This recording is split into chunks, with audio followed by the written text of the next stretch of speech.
What's today? The 29th? It's the August 29th meeting of the Chelmsford Planning Board. As you can see, if you've looked around, we're definitely televised, and we're being recorded as well by Chelmsford Telemedia. Thank you. This is a continuation of the public hearing that started a week ago over at the Center for the Arts. That was a long one, a little bit heated at times. This is a continuation of it. I wanted to run down quickly what I expect to happen for the next hour and a half or so. At the last meeting, at the end of it, the developer who was behind, in some ways at least, one of the projects that has, or one of the potential projects that has led to some talk of rezoning, said they might wish to say something, and they will be the first up. A lot of data was gathered, of course, at the last meeting, and I hope they will manage to respond to all the questions that were raised. After that, we'll go to an open microphone format, very much like the one we had last week. The microphone's right there in front.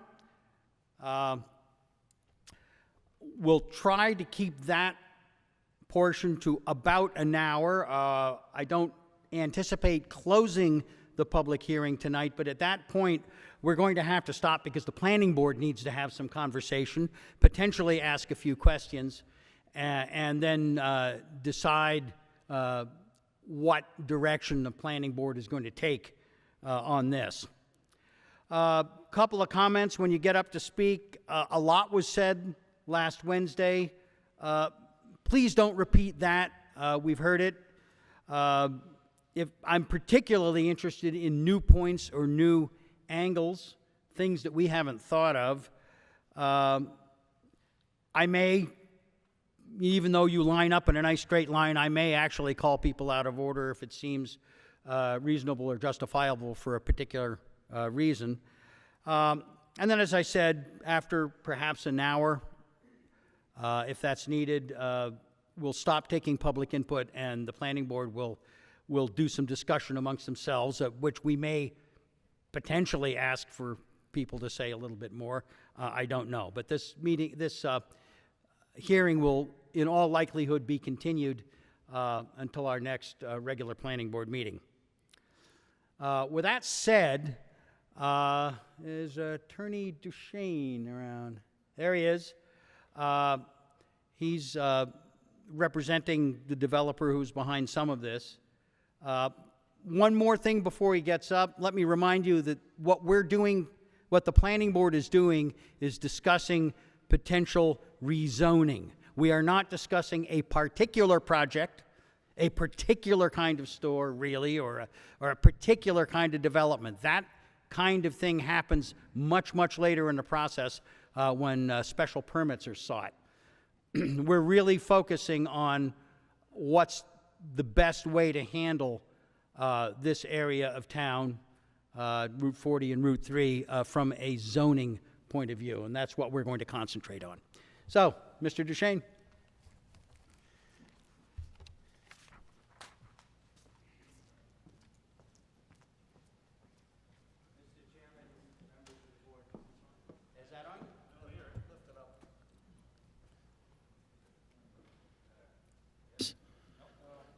Okay, I'm an attorney, not a IT guy. There you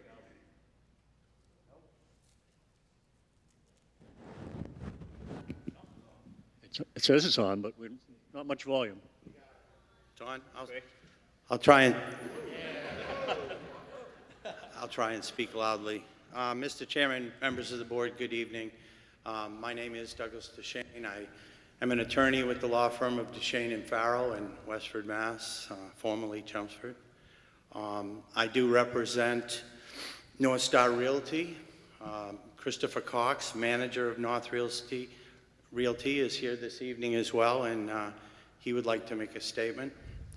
I'd like to thank the board for the opportunity to present our involvement And although this is a rezoning initiated by the town, it is clearly understood that North Star has played a role over the last couple of years in this project or this rezoning moving forward. As I said, Mr. Cox is prepared to make a statement, but before he does, I'd like to present a few items on behalf of North Star. I will try and be brief. I've run through this a couple times, probably going to take me about 15, 20 minutes. I'd like to touch on 3 points. One, a couple of minutes on the history of North Star's involvement in this rezoning, a discussion of what North Star is proposing on the property that it controls within the rezone area. And lastly, I'd like to address some of the questions and issues that were raised during the last couple of meetings. I think it's important. People have said they want answers, and I'm going to try and give them to them. Someone at the last meeting said that focusing on the facts is the most important thing, and I will do my best to stay focused on the facts. Once Mr. Cox and I have finished speaking, we will be available to answer any questions by or through the board. So first, let me start with North Star's involvement in this process. North Star acknowledges and verifies the process, which I think the town has described in its 2 previous meetings as far as how we came to be involved. And I believe Mr. Cox will present a little more information on this. But I've been doing land use and permitting for well over 20 years now in this area, certainly in the town of Chelmsford. It has always been my policy and process whenever I have a landowner, a developer, a builder, or anyone else that comes up with an idea for a project. I, without question, and as is the case with North Star, I counsel my clients to immediately meet with town planning staff, boards, town managers, just about anyone that will listen, to talk about the idea and get feedback and information on how those people feel about that idea. You certainly need that information and that feedback before you can decide to move forward. Many times, and probably most of the time, they don't go any farther than that. The feedback is such, or the information is such, that the idea doesn't make sense and it doesn't move forward. Other times, the minority of times, the idea actually moves forward, it evolves, and hopefully it's ultimately successful. And that's what happened with this project, at least in terms of involvement with the town.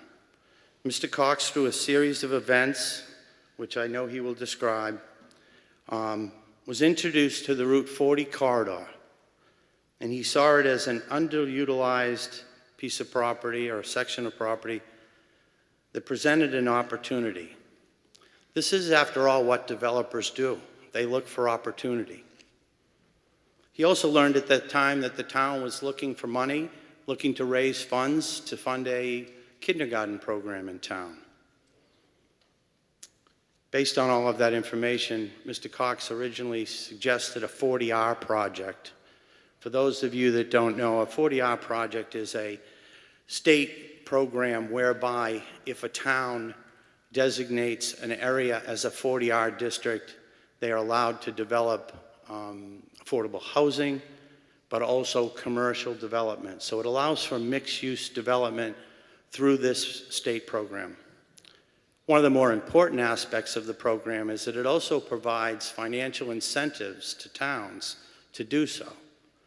In fact, back well over 2 years ago, when Mr. Cox was considering the 40R program, the project that was proposed would have generated somewhere around $900,000 in a one-time financial incentive from the state to the town.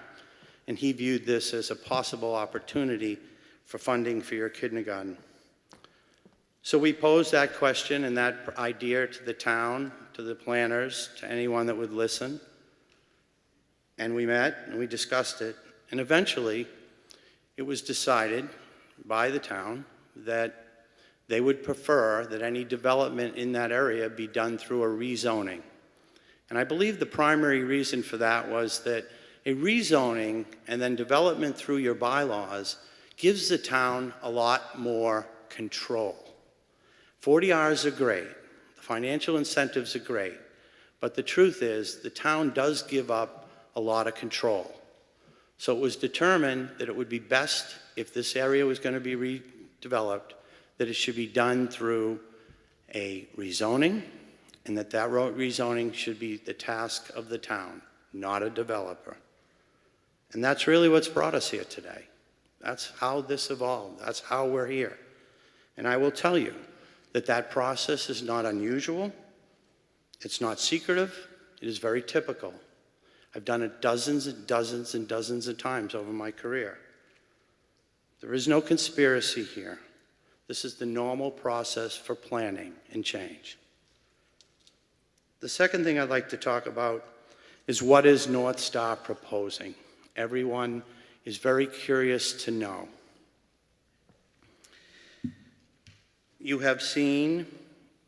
People have seen various conceptual plans. People have been told various stories about what's going to be developed here. Some of those stories may have merit, others are patently false. However, what I do get a lot of is that we must be hiding something because we can't show or will not show a designed project that we want to build. Let me explain why. Please understand that what is before the board today, what the board's tasked with, is bringing a warrant article to town meeting to rezone this property along Groton Road. And as the board well knows, a rezoning of property is not an approval of anything. It is not a permit. It is not an approval. It's not a guarantee that anything will happen or that anything will be built.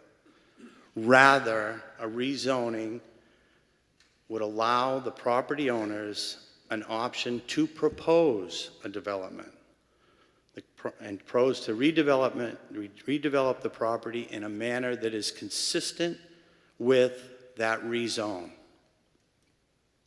However, the rezoning does not in any way affect the owners of that property in terms of their existing use and their future use of the project.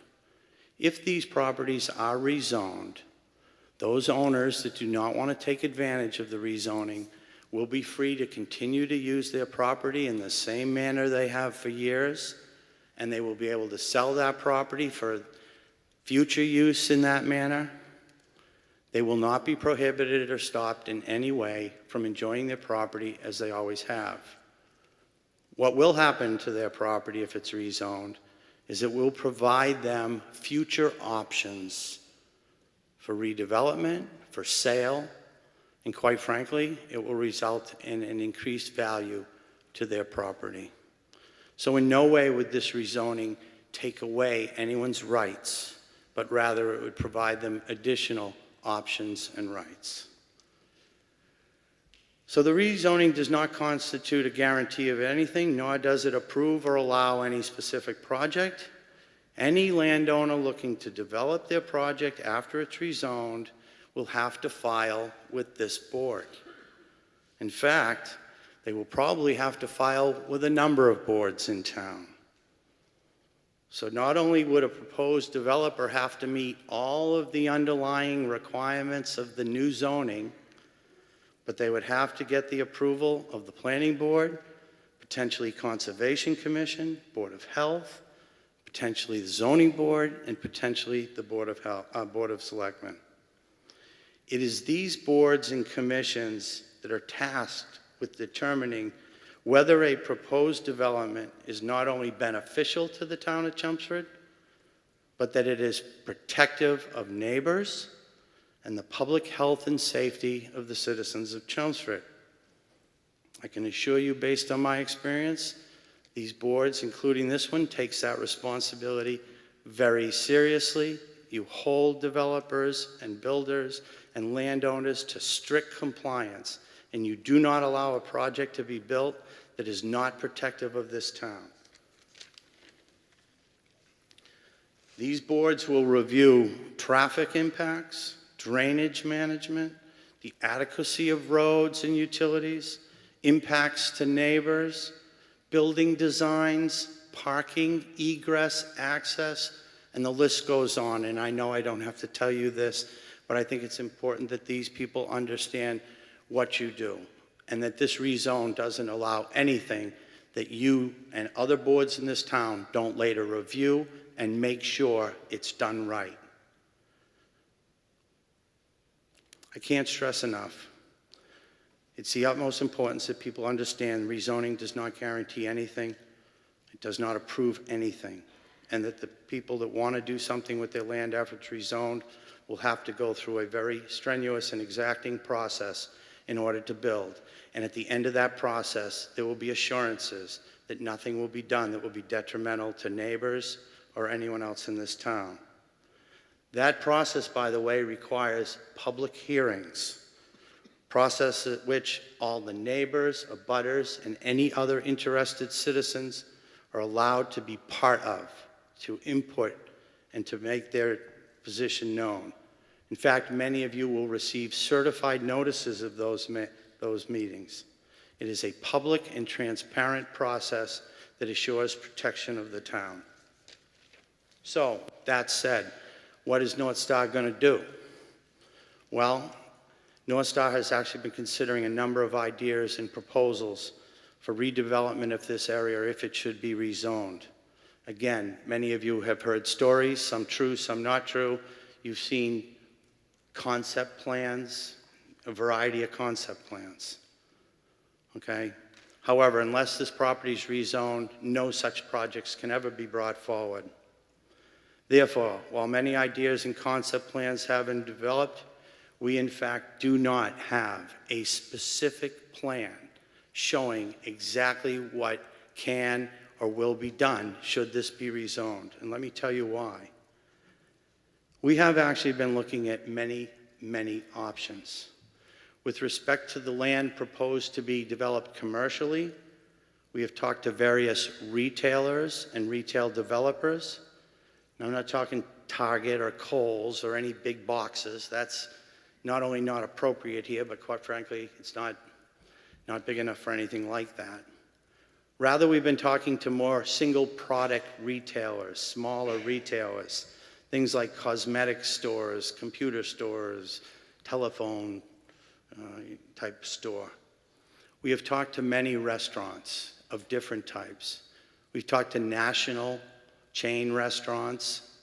We have talked to independent family-owned restaurants, some of them from the Chelmsford area. We have sought advice and interest from a variety of restaurants. We have talked to office developers, medical office developers. We've talked to other personal service organizations like salons, dry cleaners, other kind of personal services. We have talked to 2 major national pharmacies about this. We've talked to gas stations, convenience store, and probably interesting, I hope to some of you, we've talked to the U.S. Post Office. The U.S. Post Office is very interested in looking to improve its service to the town of Chelmsford, and they view this potential area as a spot that they might be able to utilize to do that. On the residential front, and as some of you may remember, the area in orange is proposed to be residential multifamily, and quite frankly, this is where we've spent most of our time. We have talked to companies which build and operate assisted living facilities, apartment facilities, independent senior living facilities, condominiums, memory care facility operators and developers, and we have looked into numerous senior housing opportunities. We've talked with your housing authority. Lastly, and most important, we have looked at how to do that type of residential development, or some part of that list, and also provide affordable housing opportunities as part of any such project. It is available and it can be done.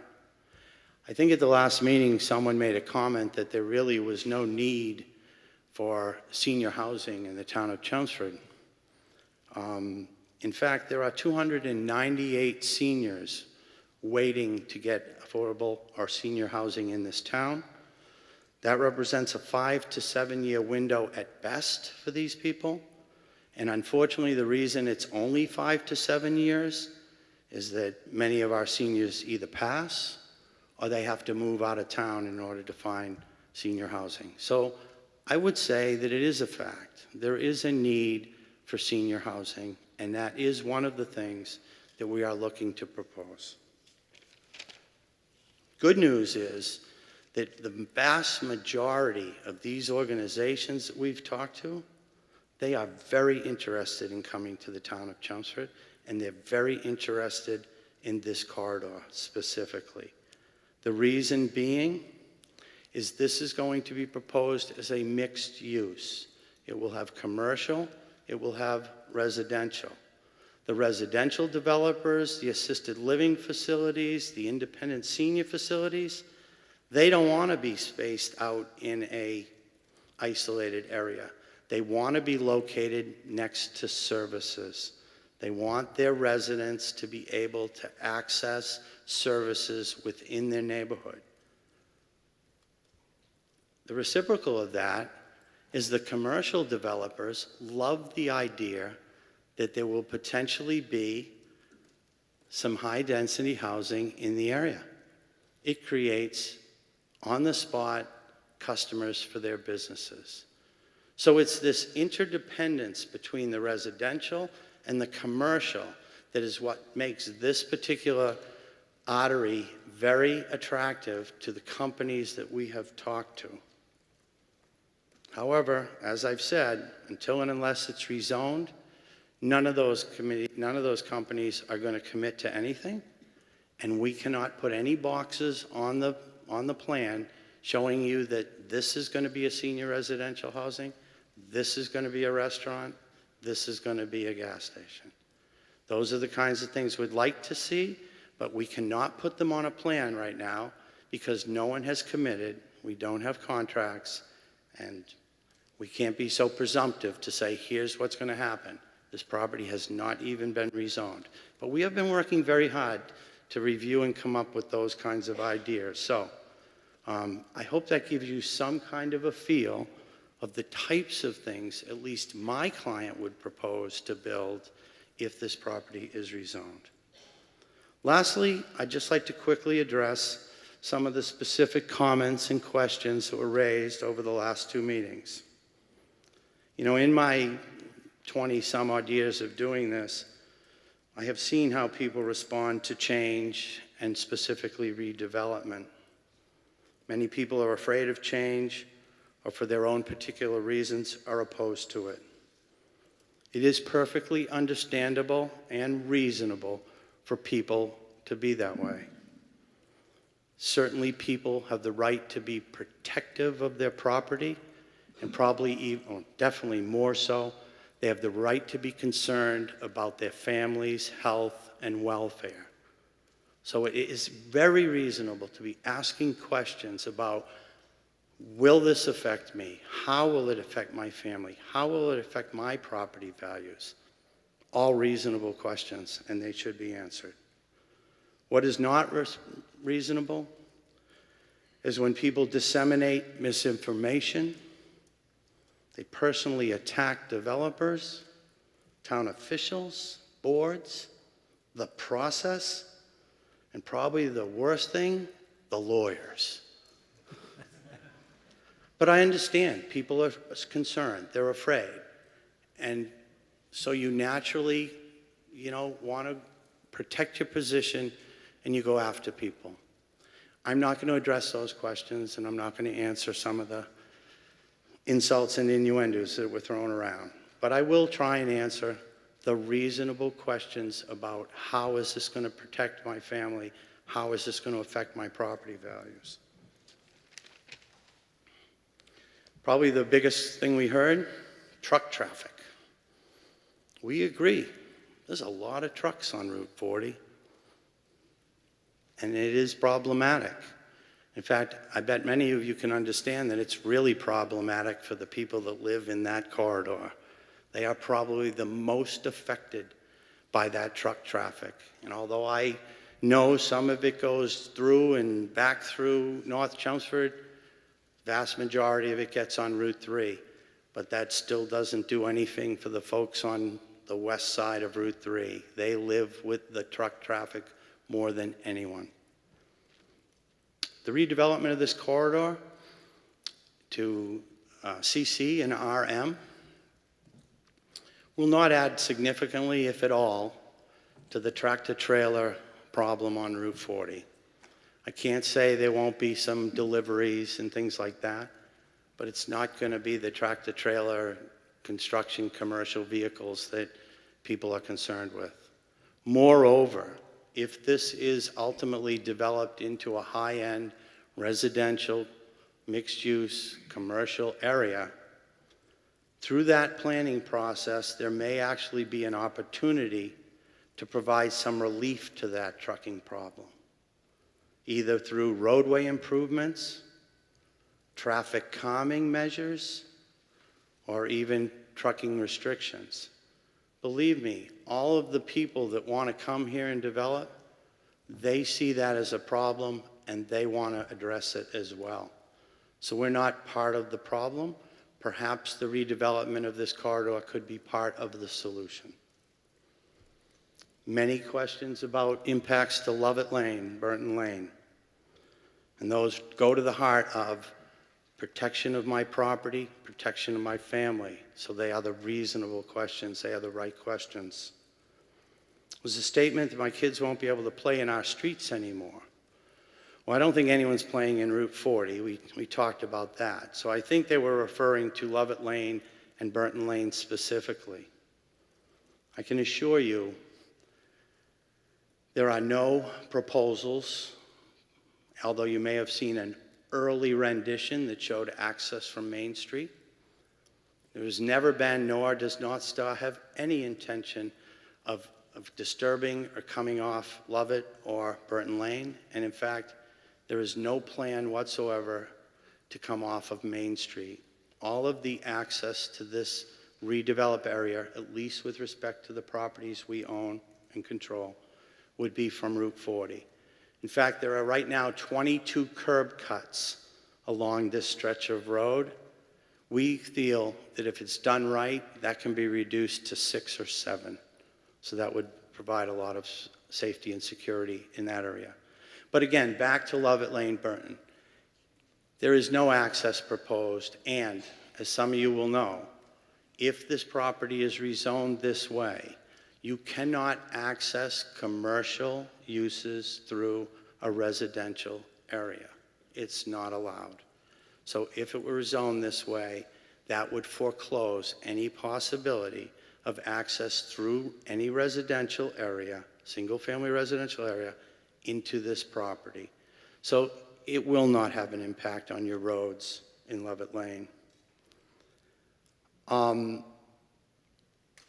Someone suggested, or someone raised a question, a very good question, about the animals and about habitat and how will development of this property affect them and their habitat. That's a good question. Former chairman of the Conservation Commission. I'm big on habitat and I'm big on animals. But I also know that there are state and local laws, very restrictive state and local laws, that restrict how we impact animals and their habitats, especially specialized habitats of animals that are endangered or of special concern. Those rules and regulations will have to be followed. In fact, I would dare to say that those same rules and regulations applied to the very developers that cleared the land to build your homes. He or she had to be protective to the extent of the law to those animals and their habitat. We would be held to that same standard. So there is protection for our animals in our habitat areas. Light and noise pollution, big concern.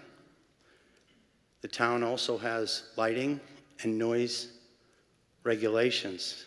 I know this board is huge on lighting, and that you ensure that every project does not cause light pollution or spillover, and I know for a fact you would apply that to this. The use of placing multifamily housing between commercial development and single-family resident is a planning tool that we see very often. It is a very effective way to create a transition area and a buffer area between the higher use commercial and the lower use single family. Now, I know we can debate and talk, and I know this board will do just that, about what kind of no-build buffers or no-disturb buffers should be placed within that RM zone to further provide assurances to the folks in Lovett Lane and Burton Lane that their life will not be significantly impacted because of this. I think that if a reasonable buffer is established, if the board imposes its typical noise and light restrictions, there will not be the impacts that some people fear. I know this board is always cognizant of that, and I know how it plays out at the end. The planning board has the power to require appropriate buffers and conditions, not only under this rezoning, but in any permit which is sought to do redevelopment. The next question: what kind of impacts will we suffer from stormwater and odors? And I think that was asked specifically by someone from Scotty Hollow. Another easy answer: this board right here will provide assurances and protections that the stormwater will be managed in accordance with state stormwater and local stormwater guidelines, and that all odors and air pollution is controlled.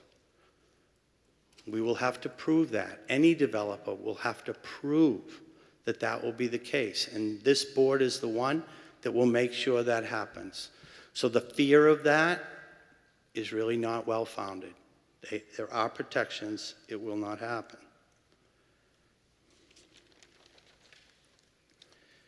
Someone asked us if we were proposing to build a truck stop. Well, we are not. There has nothing ever been mentioned, discussed, or proposed in any discussion or any conceptual plan to build a truck terminal here. Again, we are looking to develop on our property high-end residential, high-end commercial uses. A truck stop in the middle of that is not going to do anyone any good. But moreover,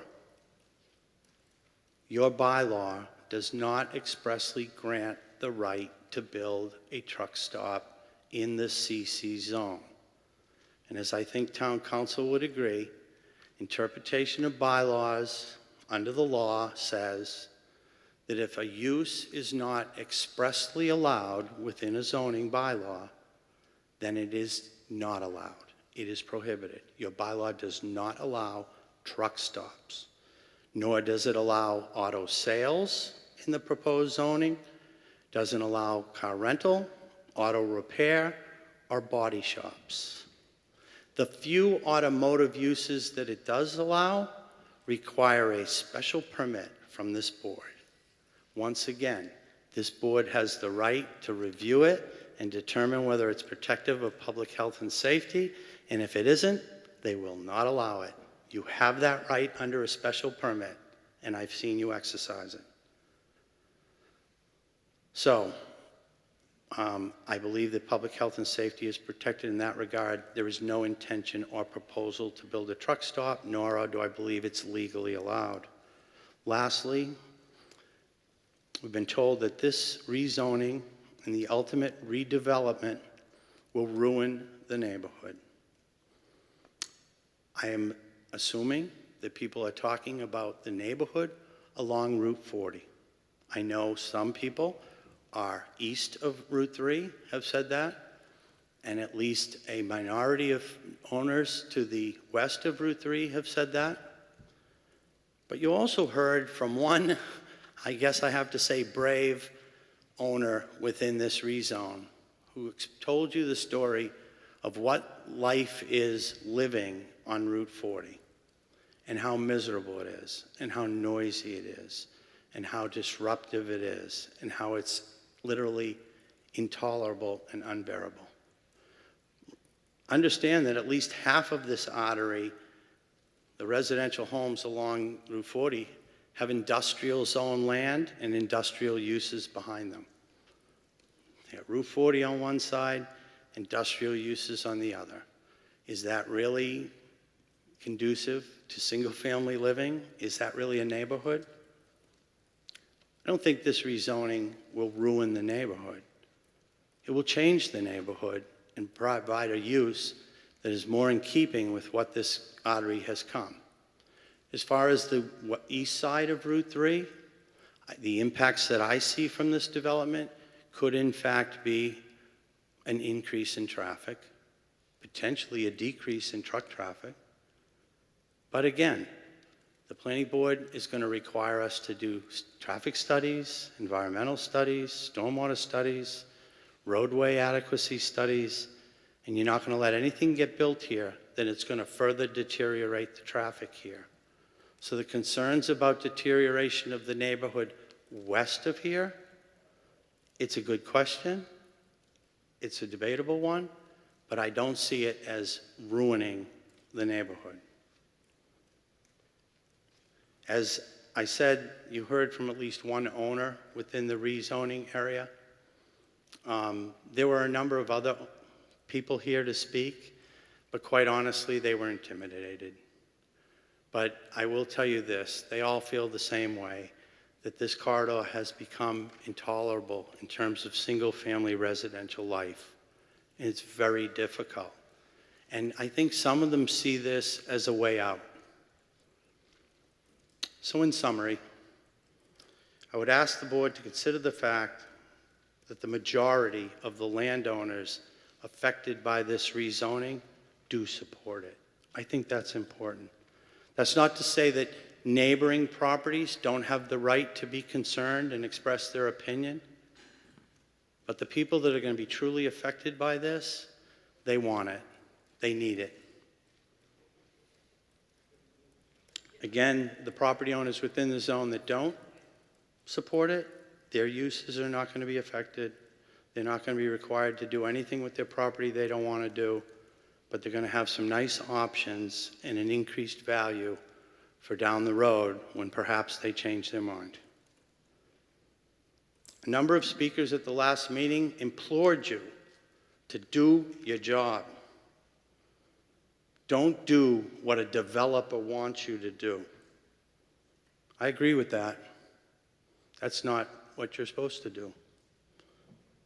The Planning Board has been tasked by the Board of Selectmen to bring forth a warrant article to potentially rezone this area and to give the residents of Chelmsford an opportunity to make that decision.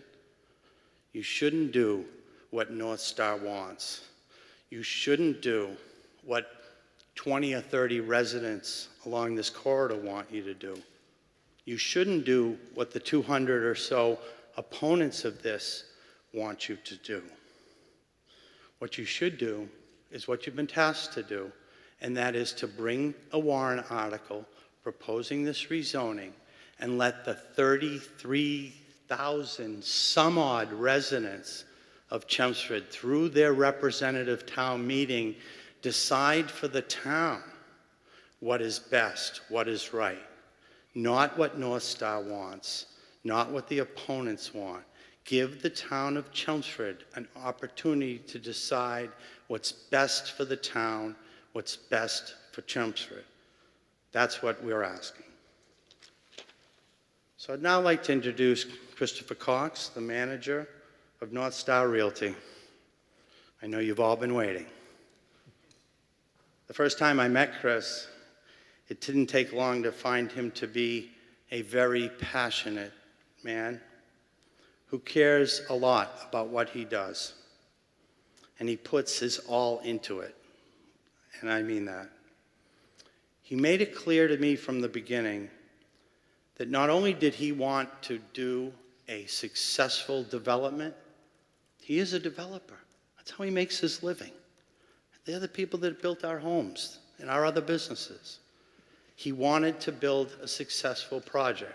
But what he also said to me is that I want to do it in a way that's beneficial to the folks on Route 40 that need an out, and I want to do it in a way that will be beneficial to the town and something that the town can be proud of.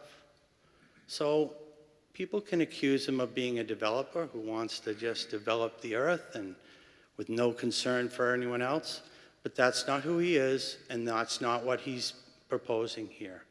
So I would like to give Christopher an opportunity to speak.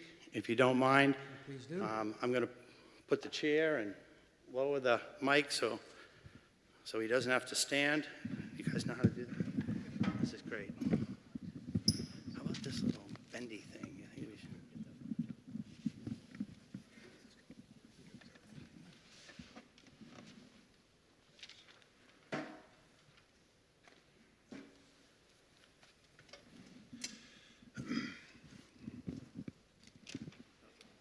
Good. After watching the last two meetings at home at 77 Main Street, where I live, part-time, I'm a registered,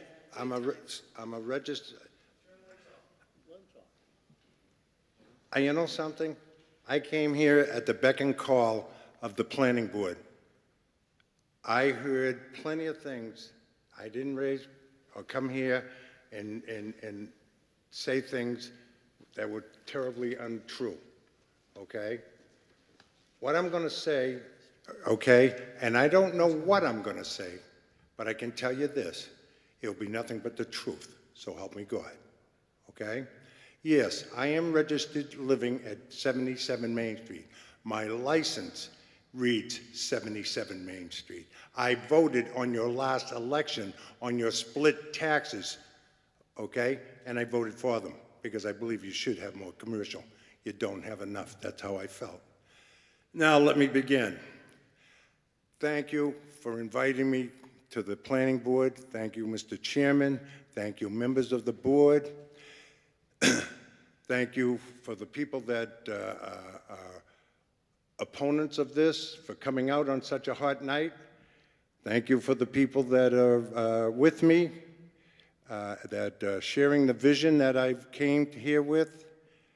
And I guess I'm not an articulate speaker. I'm an emotional speaker. Everybody was worried about me speaking. You're gonna screw it up. But you know something? I'm not, because I'm going to speak from my heart. You see, 30 years ago, I would have screwed this up, because 30 years ago, I wasn't the same man I am today. I picked up the tools from AA 30 years ago, and I've used them every single day in a righteous way. I've made all kinds of changes in my life, and I'm living much better for it. You wouldn't have liked me back then. And I did all the things that I do today for all the wrong reasons, for greed, for money, for success. Not today. I think of people as I think of myself. I like to treat people as people treat me. You see, I'm 70 years old now. I'd like to think I'm 24. But you notice I'm sitting, and it's not because I read the Homeland Security manual that it's a harder target to hit a lower object. No, it's because I'm 70 years old, and my legs don't stand up as well. But let's get to the story, okay? I came from a call from a realtor, okay? Susan Callahan. Okay? She said, Chris, there's a house for sale on Groton Road. I said, really? Yeah. She said, but more than that, I know you for a lot of years, and there's something there. You better take a look at it, because I know you look at things a lot different than most people. I said, okay, let's take a peek. I go up, and I'm not good with names, so you bear with me. I went up, and the woman's name was Debbie, 236. House was on for sale for quite a while because nobody wanted to buy that. You see, it was real close to the off-ramp, okay? So you really couldn't do much of it if you were a builder, okay? And it wasn't really safe if you had children. So it eliminated a lot of the buyers. But I saw something when I sat there for 6, 7 hours under the underpass. I saw opportunity. I says, what the hell is going on here? I looked all the way up that artery, and I looked all the way up to Westford, and I says, there isn't a goddamn commercial thing on it. I never seen anything like that. So, you know, I am a gambler too, but I don't gamble like I did in the old days when I took the Boston Celtics against Milwaukee in 4 straight games in the finals and lost every one of them. That's how much luck I had. But I took a gamble, and I bought it.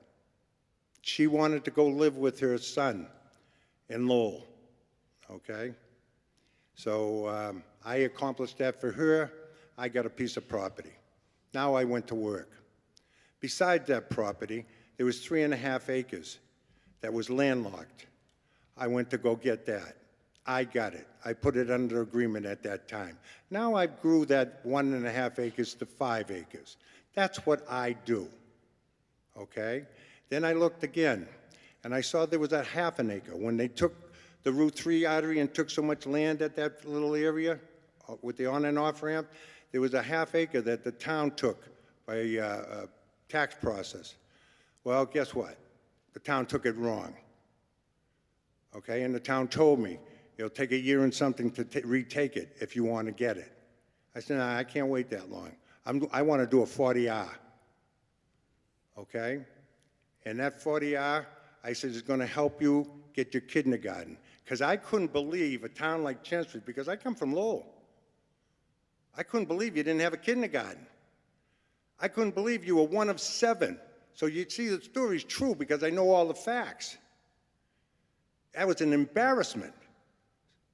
So I said, let's go help them out and help yourself out. Well, guess what? I got a detective. I got that property in 4 months. Now I had 5.5 acres. I talked to the state, and a 40R is not only a state program, it's a collaboration between the town and the developer.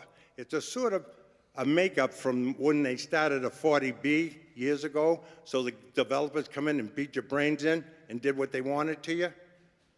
Well, guess what? I've been building for 40 years. I never did a 40B. And I've done some major projects, okay? I've done hundreds of houses in North Andover, okay? Matter of fact, I passed through Chelmsford in 1980 on North Road. I did 14 houses on Wigan Street. Nobody knew that either. I didn't get no fanfare, and I don't need it, okay? All I came here to do is do something good for somebody and try to make $1 at the same time. Not more than what I should, just make a living. So when I talked to the state, they said to me, okay, Chris, why don't you do a mixed use? That would really go over good. I said, okay. I looked across the street. I talked to 235. That was my next move. 235 said, yeah, I'll sell you your house, my house. That was going to be a gas station. Why wouldn't I put a gas station at an intersection? If you go up from Burlington to all the way up to Nashua, at every intersection, there's a gas station. So it didn't take a nuclear scientist to know that that's a home run, okay? So I was on my way. So I went and talked to the town. I went to talk to the officials of the town. And I told them my wishes. I told them my plans. And I also asked them, why isn't something being done there? The tax revenue would be tremendous for you. We met a couple more times. Nobody talked about this overlay. I know nothing about it. I'm not smart enough to know anything like that. But they wanted to take the front seat, so I jumped in the back.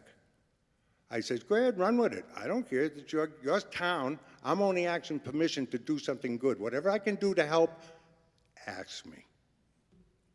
A gentleman here said the other day, okay, at one of the meetings, he says, why is this Mr. Cox buying all these properties without knowing that he's got something down the road already promised to him? Well, guess what? I don't have anything promised to me. Never had anything promised to me. Not guaranteed, nothing. But I'll tell you why I did buy them. I bought 5 of them. Everything else is subject to permits. Okay? The 5 I did buy, number 77 Main Street, his father died. His brother was dying. He asked me, Chris, can you help me out? Can you move me up 10 months so I can go where my brother's dying and move in my father's house? How do you say no to that?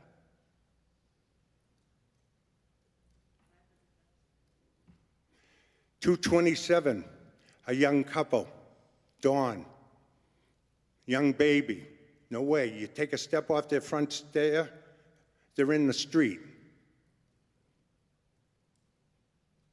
The wife got all kind of excited when I said I was going to buy their house. She went out looking a little early. She found a house in Westford. Of course, she's all over the husband. He comes to me and says, Chris, she found a house. We'll never, ever, ever get the opportunity to buy this house if we don't buy it now. Can you help us out? I just did one. I have investors. They're not happy with me. But I don't care, because that's the kind of guy I am. The kid's a young kid. I got a kid, my son's 27 years old like him. They need a little help in these trying times. I said, I'll do it for you. We closed on it. It sits empty. I pay the taxes. I pay the sewage bills. I wouldn't put another person in that thing because there's a time bomb waiting, gentlemen. Mark my words, somebody's going to die. I'm hearing it every day from the people that I'm talking with, people that are living there, the ones you should walk in their shoes. A few board members have gone there. They couldn't even cross the street. Buses are stopped with their stop signs. Cars are passing them. Let's get back to the story. How the hell did I get all these houses? Wow. A selectman must have drove me around and introduced me to every goddamn person because he knows them all, right? He doesn't know one of them. They came to me. I never used a real estate agent, not one. First time in my life. They came to me begging me, please buy my house. Nobody will help us. We've gone to the town. We've gone to the committees. We've gone to the boards. Please extend your hand out like you've done to the others. I was doing 90 units and a gas station. That's it. That's why this project is not fully formed. It evolved constantly, daily. It changed. To today, till today, you're looking at tax revenues that will help you build your new school. Mark my words, okay? Now, my lawyer's elegantly spoken much better than I would and could about everything. So I'm giving it this me. I'd like to answer any question that the board has because you asked me to come here, and I'd like to accommodate you. I think it's a win-win, what we're going to propose. And I'll tell you this, I'm as transparent as anything. Anybody and everybody in this hall can come through that door, sit down with me, and go over anything of this project. Okay? That means the board, and that means any other person, if they're reasonable. You have a couple of people that are a little unreasonable, and I'm not going to entertain them. But anybody who's got a righteous claim, I'm for it. And if I don't have the answer, I'll get the answer. Thank you very much. Thank you, Mr. Cox. Okay, the way we're going to do this is I want to give the board a quick chance if they want to direct any questions specifically at Mr. Cox or at Doug Duchesne. Then I want to open this up to the floor. The microphone, as I said, is over there. Anybody on the board have anything they want to ask now? We'll have a chance later on. Okay. All set? That being the case, this is a public hearing, and I would love to hear some people come up and give their views. Try to keep it brief and try not to repeat, but there's a microphone. And I see people lining up. Good. Yeah. And please, Did of it go course, dead? identify yourself and where you live. And Jerry Hall, I'm in a butter on Lovett Lane. Yep. And I just want to ask Mr. Cox, did I understand you correctly that you did not go around with any selectmen in that neighborhood? Okay, you direct the questions to us. I'm sorry. Did I hear it right? what Did I'll you guys do- hear it too? Let's see, could somebody well, I can jot them down. Maybe the best thing to do would be to gather a couple of questions up, and then perhaps we'll call Attorney Duchesne back up to respond. That was my question. Thanks. Okay, thank you. Let me see if I got it here.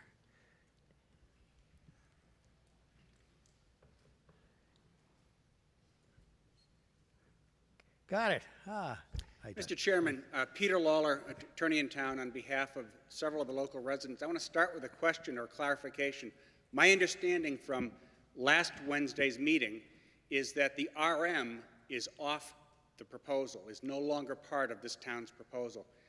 And yet I've heard Attorney Duchesne and his client still talking about some dense multifamily use. Do you know what the current status of the warrant article is as it relates to the RM? Well, I think the current status is it's somewhat open, and I think that's the conversation that this board is going to have after we've heard from the public a bit. But I'm probably not going to give anything away if I say that I wouldn't be surprised if what ultimately comes out of this board looks a little bit different than any of the things that have been presented so far. All right, Is that thank you. complete enough? I hope that's a complete enough With that answer. clarification, I want to, without delving too much into history, go into the rezoning of both sides of Groton Road as occurred in 2011. Right. That was a point when, on both sides, it was RB, and town meeting voted to rezone to RC to allow Duplex. basically a two-family use.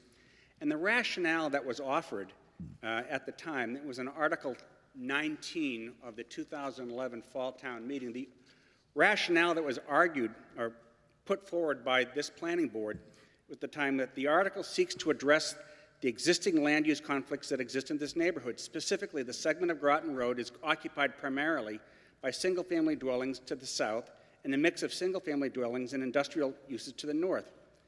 The adjacent and surrounding industrial uses in the proximity of Route 3 result in the roadway segment experiencing significant amounts of truck and vehicular traffic.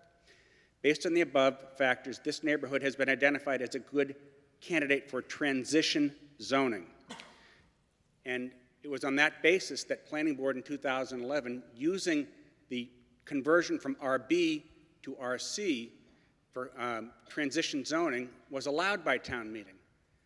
The current proposal completely obliterates that transition zoning. It takes it away. It makes both sides of Route 3, or Route 40, a shopping center district. And so the intent of town meeting in 2011, which passed almost unanimously, would no longer hold.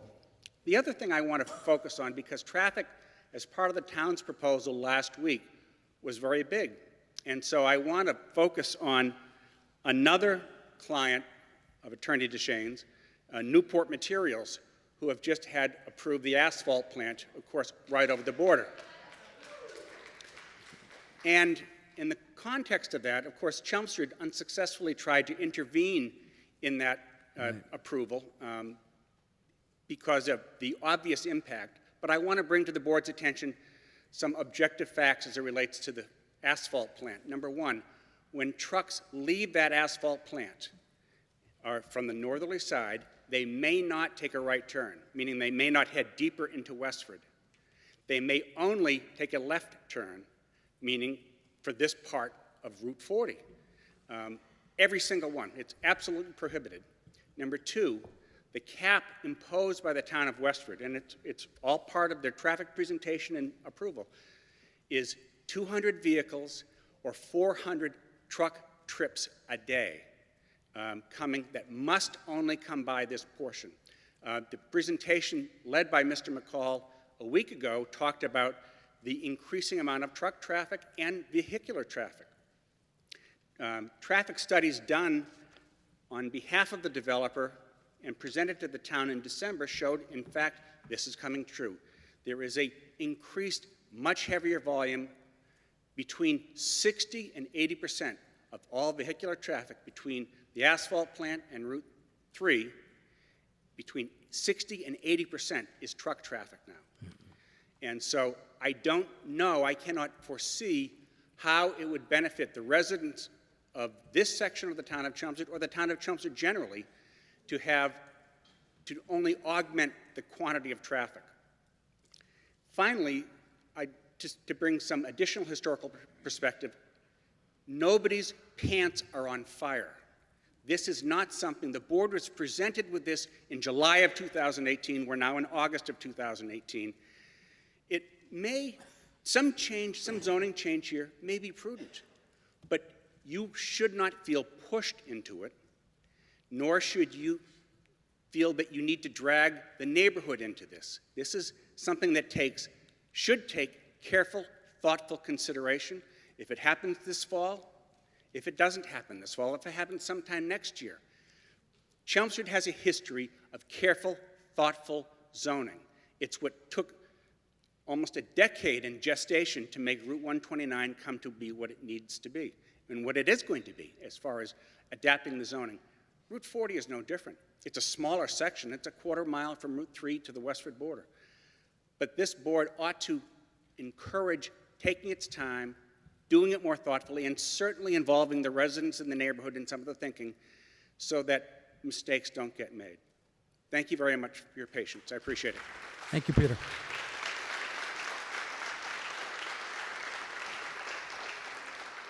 Evening, Jack O'Donnell. I live at 26 Levitt Lane.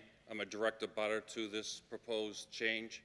The very last piece on Levitt Lane in the corner that touches it, I also deal with right now Fletcher's Quarry, which I know is industrial. When I bought my house, I knew that. But I also knew the rest of the land around me was woods and residential, so I never had an issue with it. Now with what you're proposing, when they change things, from where my yard is, where my pool is, I'm going to look through the woods. It's no more than 150 feet. And when they clear it to the utility, which is cleared now, I'm going to be looking at all that. That's not what I bought. I disagree with Mr. Cox when he says it's a benefit. It's not going to hurt me. It is going to hurt my house value. It is. I was one of the first people that came before the planning board years ago. I have an in-law apartment, the first one approved in Chelmsford. My in-laws are still living with me 15 years later. God help me. Yeah. Never thought I'd have that. But, I mean, it does affect us. And it's not going to change my taxes, but it is going to hurt my house's value. Not that I plan on selling or moving. That's not what I want to do. But it does have an impact on us. And I just hope the board takes that into consideration, that it does affect the rest of us on Levitt Lane. Thank you. Thank you.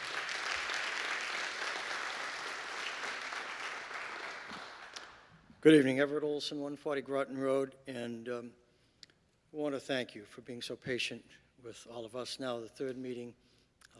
Don't want to be in your position. You've got a tough position, and I thank you for your patience. But I'm glad to hear Attorney DeShane, who I've known for a number of years in Westford, say that there won't be another truck stop, because we have a truck stop at our house, right at the intersection of Route 40 and Swain Road, where there is unending truck traffic. I want to convey to you again, without being too repetitive from what we've said the last two meetings, I'm greatly disturbed by the process of this, and I have nothing personal against Mr. Cox or Attorney DeShane. If this were my own brother proposing this proposal, I'd be up here speaking against it. because it's an overbearing project for the infrastructure and for the residential area. I would say again to you, as numerous speakers have said already, please give some credence to the master plan. There are a lot of people in this town, a lot of very good and talented people that spent a considerable amount of time drafting this document. And in this document, throughout this document, is a position that this town should not continue to sacrifice the quality of life in residential neighborhoods for unbridled development. And that's extraordinarily important. I'd like to know who introduced the Route 40 corridor to the developer. And were they acting in our best interest? I don't think so. You know, we've had several different PowerPoint presentations that seem to be changed to meet the changing conditions. The first one several weeks ago included some purpose and intent of this project that were completely fallacious. They were all built on quicksand.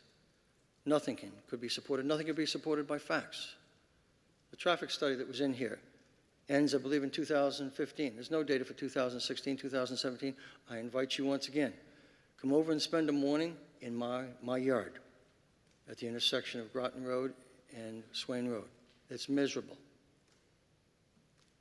In this document, in this presentation at the last meeting, why isn't this in the best interest of the town?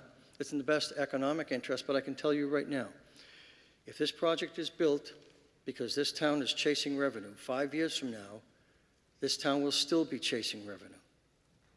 It doesn't end. But you know I've been a municipal official for almost 50 years. And I know that the revenue-raising limitations of Proposition 2.5 have made it very difficult for cities and towns to fund essential services.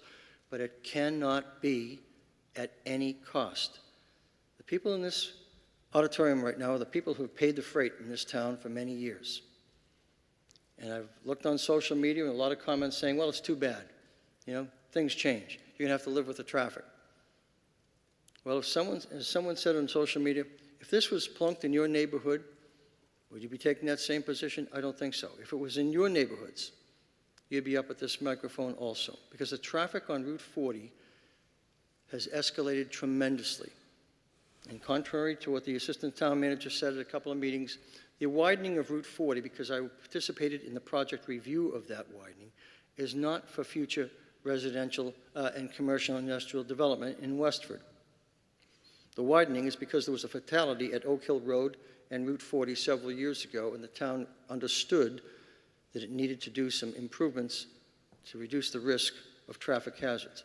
The intersection of Route 40 and Main Street and Swain Road, if you check with the police department, is probably one of the most high incidents of accidents of any place in town. People don't pay attention to the stop signs, and there's an extraordinary volume of traffic. So everything about this project has been about chasing revenue, which once again is contrary to the work that the Master Plan Committee, and I have the ultimate respect for the Master Plan Committee, put into action. In the slide presentation last week, what's changed? Traffic, trucks, the asphalt plant, continued growth in Westford, potential future development of Westford Fletcher Quarry. Well, we don't know about that. As Attorney DeShane said, there are no guarantees with this rezoning. He was talking from the development's perspective. There are no guarantees, but there are no guarantees in terms of the quality of our life in North Chelmsford and the quality and the value of our property, which will be significantly reduced.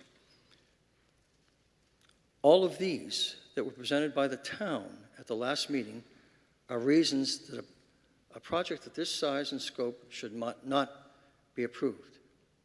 I don't know if any of you had a chance to go back into the minutes of the Selectmen's meeting of about 17 years ago that I mentioned at a couple of meetings now, where a developer from Andover proposed a project of a similar size and scope for this particular parcel or this area.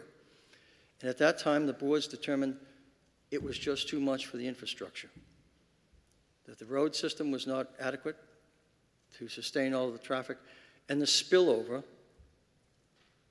the unintended or intended consequences, unintended in this case, of extraordinary traffic and congestion in North Chelmsford will be a reality. So I ask you to do the right thing for the residents of this town. Look, I understand a developer is in business to make money, and I have no problem with that. But any developer, not at our expense. And I would ask our town meeting representatives, ask all of you who are perhaps town meeting representatives, to think about everyone in this town who has built the culture and the fabric of the town. You know, the people over in the southern part of town or other part of town say, well, Route 40, that's way the hell over on the other side of town. That's never going to bother me. But that's not how this town was built. And if we took that attitude, this town would never resemble what it does. And it's like having 5 people in a lifeboat, north, south, east, west, and center. There's one sandwich, and there's one bottle of water, and they start to say, who do we throw overboard? And it can't be the case. We've built the community together. I'm asking you to stay together, look at what's in the best interest of the residents of North Chelmsford in this particular case. I am not against the development. I understand the realities.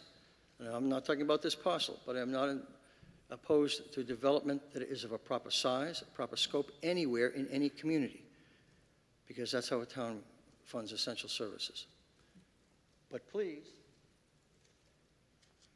pay attention to the work of all of the residents of this town, whether they've been here for a year or 100 years, who put the time and the effort into this master plan that said you should prioritize on the reuse and redevelopment of existing commercial properties, much of which are empty at the present point in time. And you should not sacrifice residential neighborhoods to chase money. We've heard that, and you've heard that numerous times. But I ask you to please continue to remember that. Any plan looks wonderful on paper, sounds wonderful in terms of the presentation, but we live with the long-term negative effects of it. So thank you for listening to myself. Thank you for listening to everyone. We just ask you to do the right thing, not recommend that this go forward to town meeting, or at the very least, slow this process down, as something's been going on in this town for over 2 years. And we just learned about it 3 weeks ago. And I think some of you on this board have said that you just learned about it also. That is inexcusable. Okay, thank you. Thank you.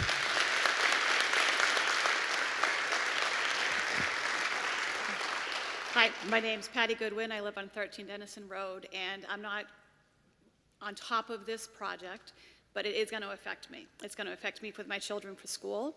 If we have additional multifamily housing going in there, it's going to affect the first responders. It's going to affect elder services care.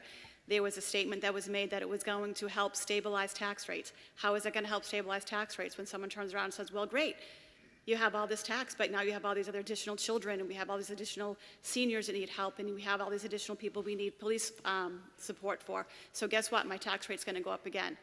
I bought my house here 9 years ago. I actually grew up in Chelmsford. I left Chelmsford for 10 years, but I came back. I came back to a nice residential area. Granted, my residential area is not going to be affected by looking out my window and seeing all this brand new construction. My issue is my taxes have doubled since I've moved here. And it's only going to continue to go up and up and up and up, because the statement is going to be, well, we had to give tax breaks to our business partners to get them into town for them to be here. We need more teachers. I'm all for more teachers. I wanted full-day kindergarten when my son was in 4th grade, was going into kindergarten, but I was told, well, we can't fund it. We can't find $100,000, $900,000. I get that. I get we need additional revenues. But you're getting additional revenues on the backs of the residents. Because I'll tell you, half of these businesses that are going to come in here, they're not going to pay taxes. They're going to get tax breaks for so many years. And then we're just going to continue to pay more taxes for the services that we already are lacking in getting. So now we're going to bring in more people. I understand growth. I understand development. I'm not an idiot when it comes to that. I know there's progress and things have to happen. But I just feel like this is so ridiculously quick and fast, and there's no true studies as to what's going to happen and the impact of the schools, the impact of the fire department, the impact of the police, the impact, I mean, everybody talks about the traffic, so I won't, hound on that again. There's just so much that I feel like there's not been looked at. And then, you guys can all correct me if I'm wrong. Aren't we paying a piece of our taxes so that we can protect open land? What happens to that taxes? And that's all I have to say. Thank you very much.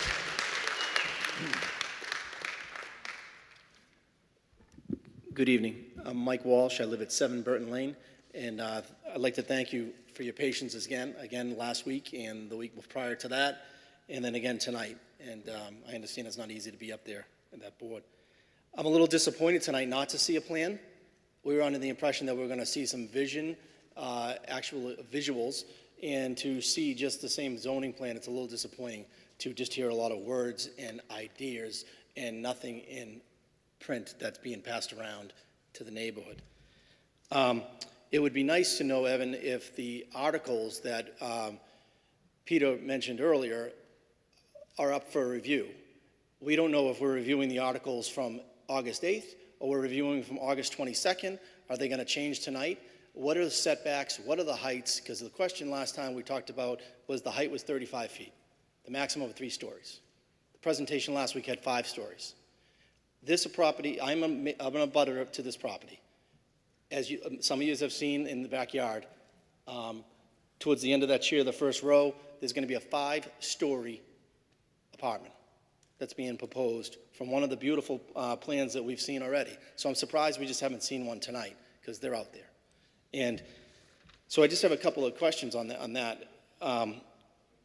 Why is this area not being proposed? Why is it being proposed as CC without any proper planning or guidance from the planning board on whether it should be zoned as CA, a CB, CD, or not rezoned at all?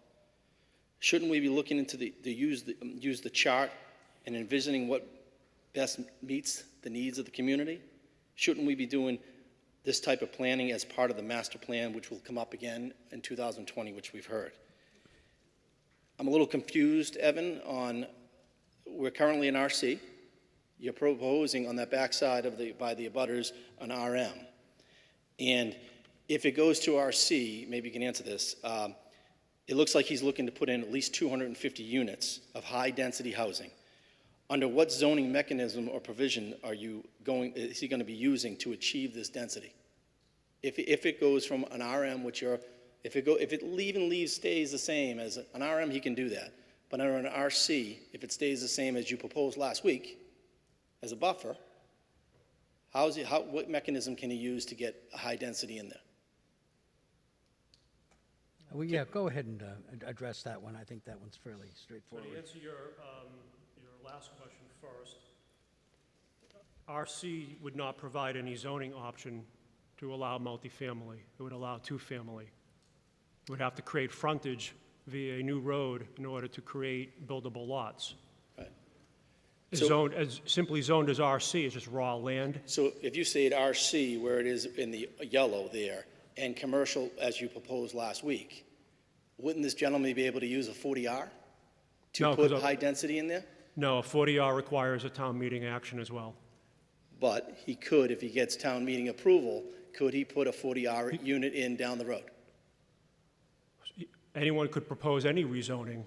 Could be 40R, could be multifamily, right? Anybody can initiate a rezoning proposal. Still has to go through the planning board and ultimately the town meeting. Okay. And has the zoning board, and I don't think you have yet, looked at the opportunity to play out and discuss the unintended consequences that rezoning this area would provide to the developer? Planning should be just that, planning, to plan and create developments that specifically meet the needs of the community. By placing a blanket overlay zone, are you positive that this is going to develop exactly the way that was presented tonight? I don't believe so. We don't know exactly what's going to go in here, but you're giving him an open checkbook to go have fun. And is that true? I mean, he can put anything he wants in the zone. No, the uses are determined by the existing use table. So as you heard earlier this evening, if town meeting and a planning board choose to propose CC zoning, there's certain uses that are permitted and there's certain uses that are prohibited. Similar to CA and CB, the use tables on a granular level are different. Some allow fast food drive-through with special permit, some do not. Some allow auto-oriented auto repair, auto sales, and others do not. So there's pros and cons to each of those three, pros and cons related to what types of potential uses can be developed and proposed. and ultimately approved by the planning board. So this, if this is recommended and it goes through and gets approved, will this board have 100% control of the developer 6 months from now, 2 years from now, or 3 years from now? Can you say, yes, this planning board is going to have 100% control on what he builds? Yeah, via the zoning, absolutely. Okay? Every project, whether it's by right or by special permit, is required to go in front of the planning board. A by right proposal means that it doesn't require a special permit. It still requires site plan review, which this board has full authority per the zoning bylaw to guarantee mitigation is provided that adequately protects abutting properties. Additional impacts are required by law to be mitigated. Our zoning bylaw requires the planning board to conduct studies and peer reviews to provide assurances that additional negative impacts are reasonably mitigated. So regardless of whether it's a 500 square foot shack or a 5,000 square foot retail building, it all has to go through the planning board. Public hearing, abutter notification, full engineering plans, all departments provide technical comment, and ultimately planning board can apply reasonable conditions to further provide mitigative measures. I think the best way to, I'm wrapping up right now, the best way to protect the abutters and the residents that you just mentioned is to leave it as is, RC and IA. Thank you for your consideration. Thank you. Okay. Let me just take a quick look at the line. I think we have 3 people. I think we can get through all. You want a 4th? I'm at some point we're going to have to stop. No, we're not going to be able to take that many because this board needs to do some deliberation of its own. It does not mean that we're going to close the public hearing. I'll take 2 more, and then we're going to stop for the time being and take a break, and then do some discussion of our own. But we will reconvene in a public hearing format, probably our next regular meeting. So go ahead if you could. Okay. My name's Alan Jones. I live at 212 Groton Road. For those of you who don't know where that is the first house on the right on the east side of Route 3. I don't know as though, or I would like to ask the board to take into consideration those houses that are directly across from the off-ramp of Route 3 North coming onto Route 40 towards Westford. I don't know as though that has been addressed by anybody, whether it be the board or the builder, as to what it's going to do to the valuation of our property over there. As it is, when I leave my driveway, most of you get to look left and right. I have to look 3 different ways to get out of my driveway. The traffic concerns that I have are considerable when it comes to an increased traffic flow there. I also found out just recently that my property, the corner of my property, is part of the buffer zone in the wetlands. I have water in my basement as it is. I can't imagine building on the other side of Route 3, or what the proposal is going to have a negative impact on the water situation coming over my side of the property. So I would like to ask both the board and the developer. I'm neither for nor against this proposal, but I would like to have everything addressed, and those properties that are right along that section. I don't know as though anybody's been up here to talk about those properties. So I'd like the board to address that. Thank you. Thank you. Thanks for bringing that up, and that would be part of what we consider. Okay, last one, and then we'll take a break. Thank you. My name is Kim Bennett. I live on Levitt Lane. I've spoken before. I'm wearing more red clothes because I'm still thinking, stop this craziness. I really think this needs to get thrown out the door. Last time I was here, I mentioned that we all should be acting on facts, regardless of which side of the zoning you are. So I brought 2. I am an accountant, so I know how to count. And so I just wanted to point out that I went through the video from the last meeting. There were 23 people who did approach and speak with the microphone. Only 2 of them were in favor of the proposed rezoning, and they, of course, told us that they were selling their homes to Mr. Cox. So I completely understand why those two gentlemen feel that way. I would feel the same if I were in their shoes. But 21 other people were against that, and that's a lot of people considering 23 was the number that came and approached the mic. The other fact that I wanted to point out, I mentioned earlier that several of us put together a letter that we sent out on August 20th, I believe, to the reps. We copied other town officials. And I referenced that we had obtained some signatures. I mean, a lot of them were scanned into PDF that went out via email. So signatures kept coming in, and I figured, hey, what the heck, why don't I spend some time today counting them? I want you to know that the total signatures was 440 people from around the area. That's not just Levitt Lane, Burton Lane, Route 40. 440 people say no to the rezoning. The last thing I want to point out, if we looked at that map for a minute, on the south side of Route 40, where the zoning is proposed to be commercial in red and multifamily in gold, as far as I know, there's still a couple of homeowners that do not want to sell. So if you looked at that map and you imagine you were one of those homeowners that doesn't want to sell, and your property stretches from Route 40 back, but you have about an acre. If your home is in the back of that, and everyone else around you sells, you're going to have multifamily houses over here and multifamily houses over here, and then all in front of you, your strip might still be wooded, your driveway, but you've got the backside of commercial buildings to look at while you're sitting on your porch and having some coffee. If you're on the other side of Route 40 and you still want to live there, and you've got a nice acre, maybe you've got some trees that protect your land, but you're surrounded completely by commercial, CVS on one side, a bank on another, that person isn't going to live the way they always have. I heard Mr. DeShane make that comment, and Mr. Belansky has said the same thing in the past. For those remaining folks who want to stay in their homes, their lifestyle is not going to be the same. Their view's not going to be the same. Getting in and out of their driveway is not going to be the same. So stop please telling us it's going to be the same. That's it. Thank you. Thank you very much. Okay, we'll take a 5-minute break, and then the board is going to have some discussion of its own, and we'll figure out when to continue the public hearing. Well, actually, technically, it still is public hearing, but where and when we'll hear more people. How about it?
Yeah, so they're gonna have to be, look, I was just talking to, yeah. I was just talking to the Historical Commission.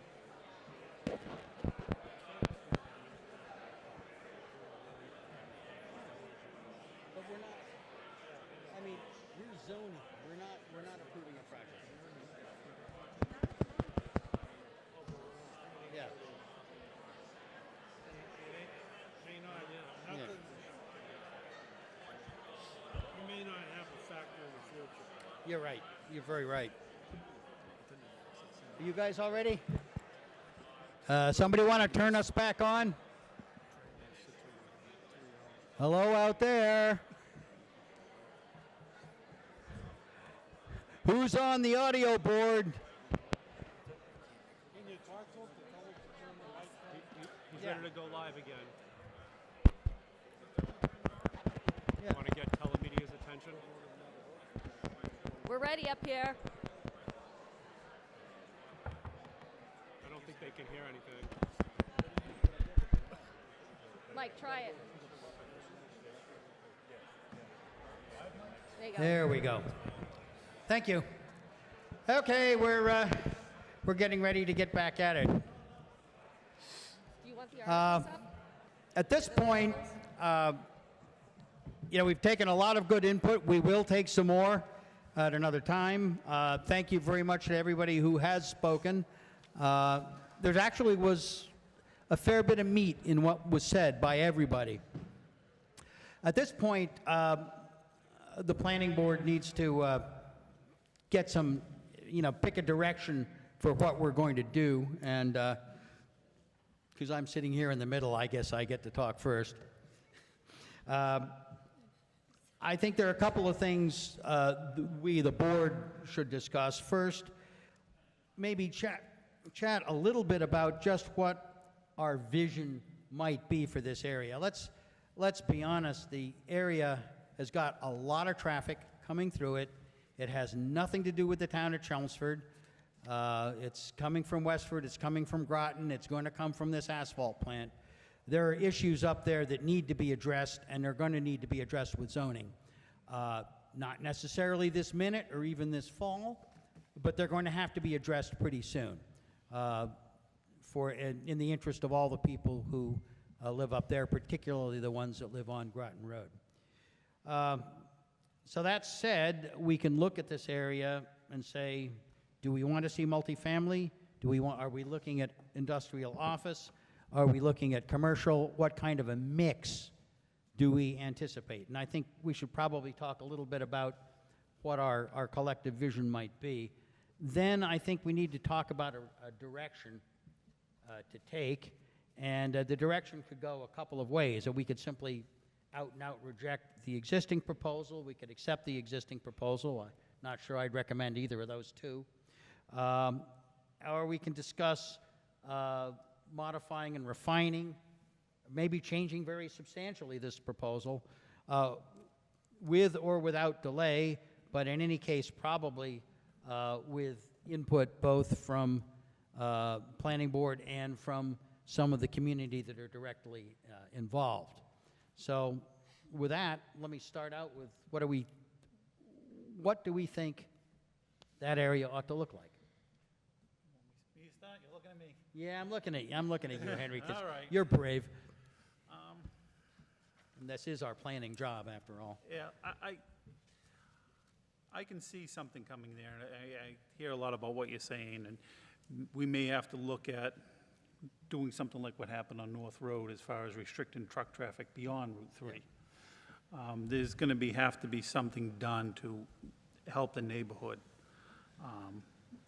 That would cut down a lot of the road traffic going on Swain and a couple other things. My vision is that we get a committee together of people that live on Route 40, people in the neighborhood, have them work it out and have something come in the relatively near future. I just, the neighbors have got up here and they have definitely said that they have something to say. And I think it makes a certain amount of sense to put them all in the same room and have them with a couple planning board members, figure out something. I can see the state widening Route 40 down through there in some time in the near future, which is going to be taking people's front lawns, which are not going to like. I don't see things getting any better. I just think we should form a committee, let the neighbors get together, talk it out, and that's my thought. Okay. I think I'll jump on board with Henry and say the exact same thing. If you get a committee together to hash it out, possibly put it off till Springtown meeting, give it some time to make it work. It definitely needs something done there. I don't think rushing this thing through is gonna help any, it's not gonna help the neighbors up there, it's not gonna help the developer, it's not gonna help anybody, I don't think, to rush it through. I don't think there's any benefit to rushing this thing through. Thanks. Tim? I have to agree with the other two gentlemen. I think that this is going way too fast. I'm new to the planning board, so when this was brought forward, I was completely shocked by it also.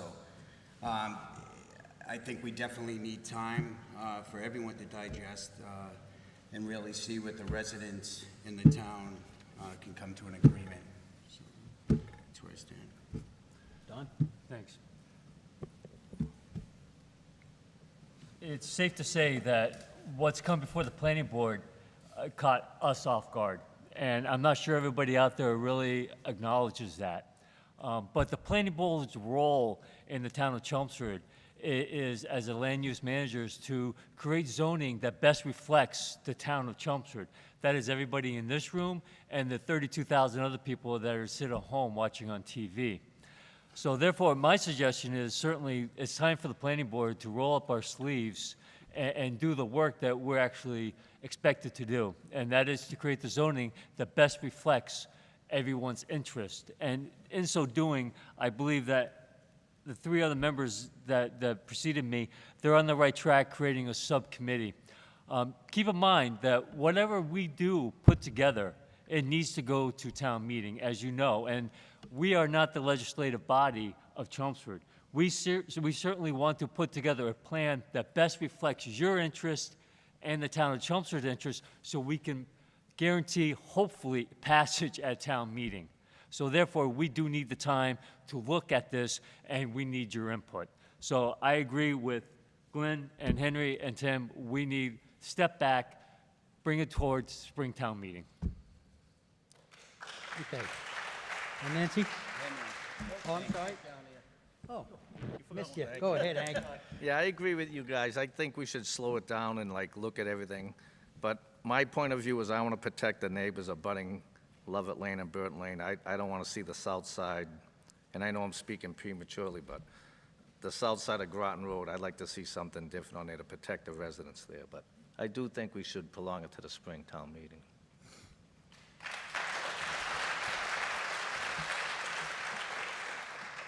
Ed, you want to take a shot? Yeah, I was writing down a few thoughts. First of all, unequivocally, this is not for the fall town meeting. I believe at the earliest, this is for next spring's town meeting. That's what I would support. Secondly, I support the idea of a small working group, 8 to 10 people, with a few planning board members who are experienced with the regulations and zoning to work with other citizens to develop something for this area. You asked for a vision of it. My vision isn't what was projected on the screen behind me. I would see one side as being one side of Route 40 as being one type of zoning, and the other side being a different type of zoning. Maybe the south being RM with much larger buffers than what's been described in the proposed regulations, because there's room for them. Secondly, the north side's already industrial, There's plenty of industrial activity going on up there. And it could be straightforward to take a version of the 129 overlay district, rework it, and apply it to that, if nothing else. But keep the north either commercial or industrial. And I hate to lose our industrial property. So that's what I've got to say about it.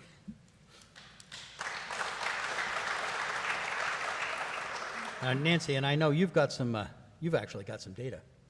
Oh, I have lots of data here because, you know, I'm kind of data-driven and I just put numbers together. So I'm not sure if I'm a dissenting voice or whether I'm more aligned with Ed's visions here. What I did find when I put the data together is that the south side, if we look at the entire block along Groton Road and over to 77 Main, has about 22.5 acres. If we do nothing there, that's basically RC. It's 2-family on a half-acre lot by right. If that were a contiguous property, owned entirely by one person, they could come in with a cluster housing development proposal, and that would put 90 housing units in 45 duplexes in that area. It's much more compatible architecturally and usage-wise with the surrounding, with the neighborhood that's behind it. That's by right with no change. It goes through the planning board, and we deal with all the buffers and everything else that's involved. But I do agree with the rest of this board that whatever, if there is to be a zoning change there, it should be done with a full study, with participation from the neighborhood. And for that reason, I would certainly not recommend taking this forward for fall town meeting. For the north side, vision, and, oh, by the way, I had a proposal, of course, with my data. I would have proposed extending the industrial area to the frontage. Today, there is, 43 acres zoned industrial and 8 acres along the frontage that is residential C. It chops it up. We don't get good utilization. And there's no other residential over there to worry about being, it affecting. So the proposal that I had to give to you tonight was instead of taking it to CC for a shopping center, which would essentially allow, 100,000 square foot shopping area or whatever. With appropriate permitting. With appropriate permitting, but that's what that zoning is for. It would maintain it as valuable industrial usage, and instead of developing an overlay and overlay rules specifically for that area, I would suggest extending the BAOD to it, which would give us all the benefits that we worked on for the 129 area, including the ability to put multifamily housing into that area that would support an industrial use. As it stands today, the industrial area that's there has the ability to use the CEIOD, which has other uses permitted by it, but it does the CEIOD in and of itself without the BAOD overlay does not allow multifamily use in an industrial area. So the only thing that would be added that it doesn't have today would be the ability to put apartments into that industrial area. So to me, that's a minimal change, and I could have supported doing that for fall town meeting. Okay. Very good. I guess it's, to me, what is the vision? Well, I don't see it practically being at least along Route 40 itself. And I'm not talking about issues of buffering, which clearly exist and have to be addressed. But along Route 40 itself, I don't see how on the long term single-family housing is going to be tenable. The traffic's going to grow. It's going to get worse. It's going to get widened. People are going to lose their part of their front yard, and they won't be happy. And I can't blame them in the least.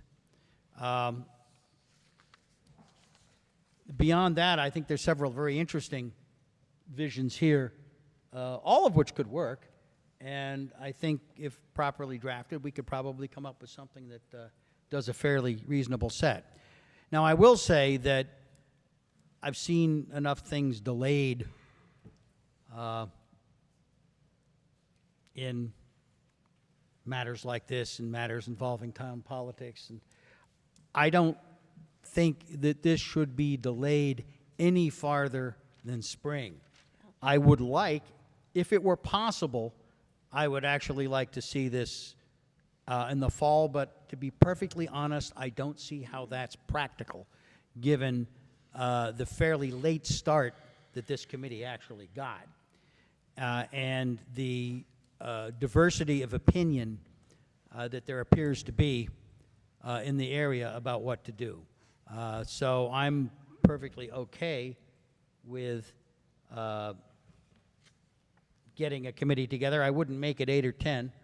That gets a little untenable, but I have actually a few victims in mind, some of whom might be here tonight.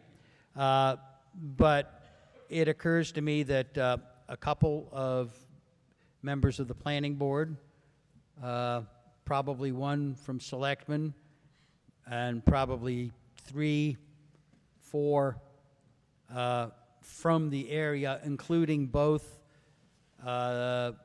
somebody from Route 40 itself and some people from the areas that back it that clearly would be the most affected by any substantial development on the south side.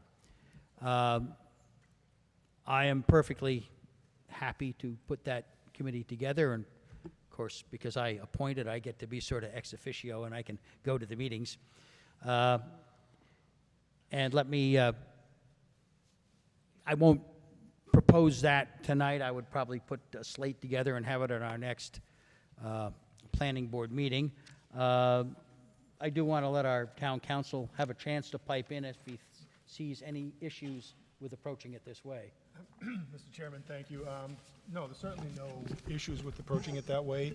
I did have concerns if there was going to be a suggestion to make some significant changes to what has been proposed. Right. If it went outside the scope of what was advertised. Right. But that certainly is not what the board, Okay, the if we- direction the board seems to be heading in, so.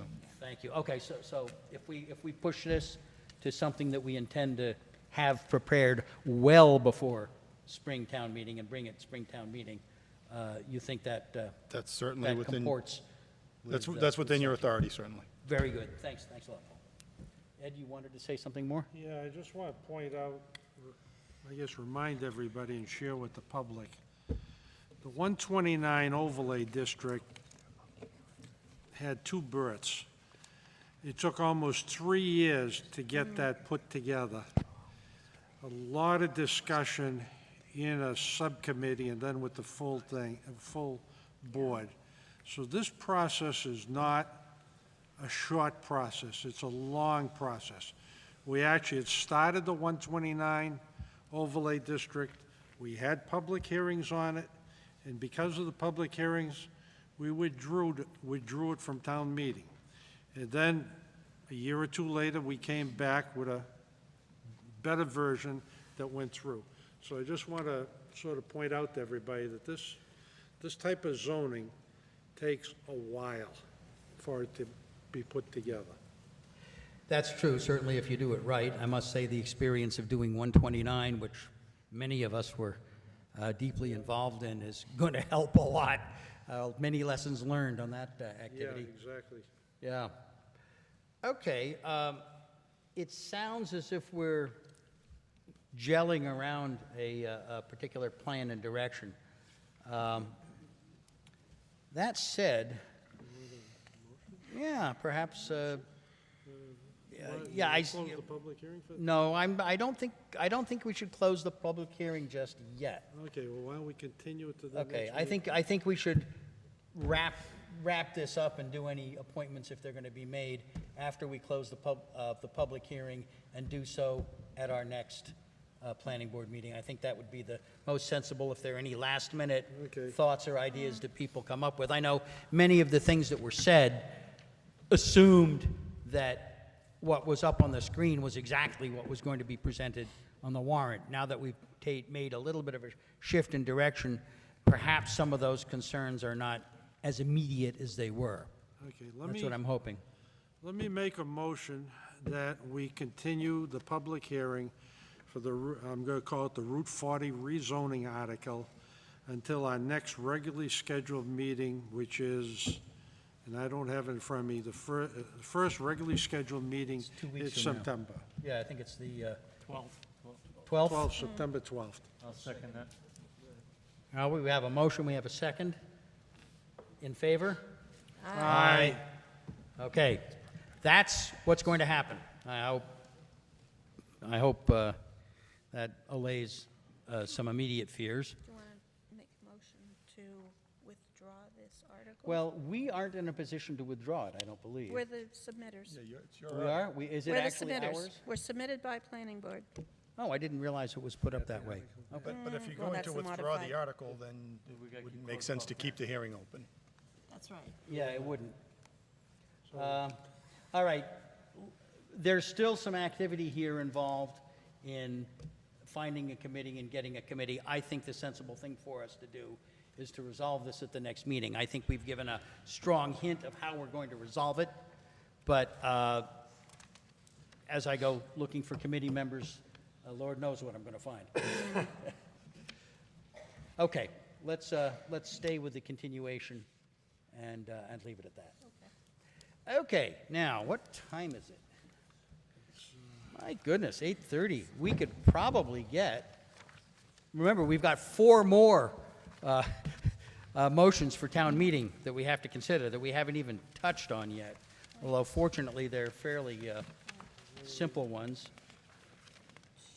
We're discussing a motion for a historic district bylaw changes, or historic commission, I guess. All right. Okay. 16 is the sign, 16, why don't we do the sign? Oh, is next. Do you want to take a couple minutes and let people exit? what? So did you want to take a couple of minutes and let people exit first? or- Okay. Yeah, and we'll take a couple of minutes. People who want to take off, go ahead. Otherwise, it's going to get a little loud. Yeah. Just a second, I can't quite hear you.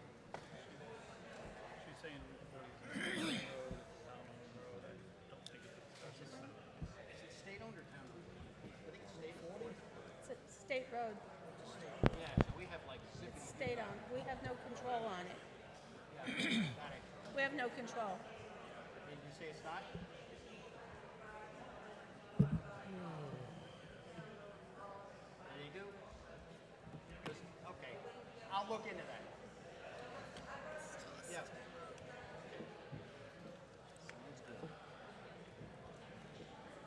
Still don't get to impose restrictions on state roads as far as I know. They can get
a procedural maneuver. Let me tell you what we're going to do. We are going to reopen the meeting. We are going to withdraw the item from the warrant. We are going to recontinue the meeting because we will still be talking about this at our next meeting, but the issue won't be whether we have to withdraw this from the warrant. We'll be talking about the committee to work on it and some of the details surrounding that. Okay, so let me, And the reason is because of the date of the next selectmen meeting, when they have to pull it. Yep, Mr. Selectman?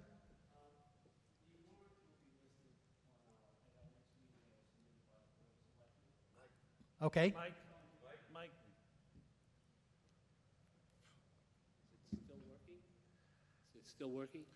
Okay. Mr. Chairman. The warrant, Before we start, Mr. Chairman, you should probably take the vote to reopen the hearing. Okay, can I have a motion to reopen the hearing? okay, I'm going to make a motion to reopen the public hearing for Route 40 rezoning.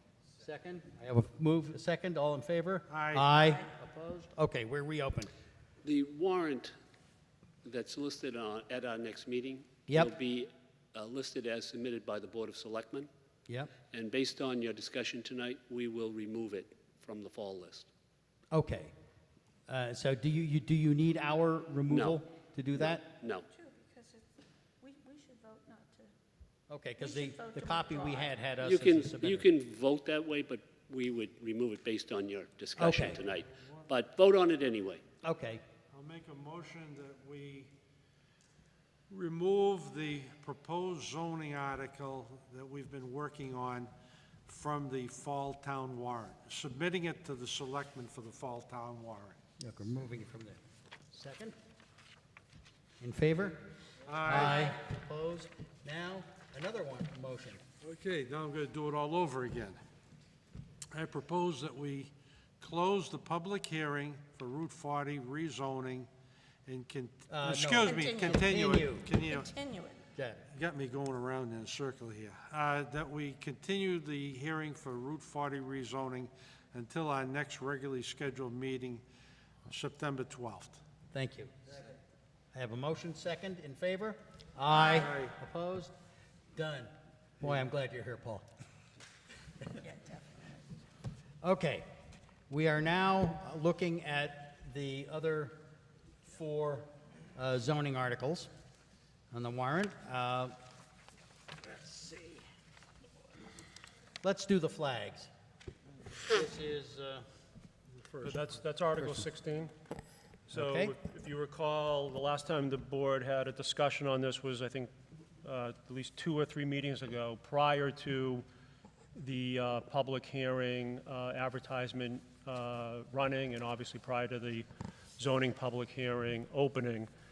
As the board recalls, at that time, the board had a general conversation, and the general consensus was no action was necessary.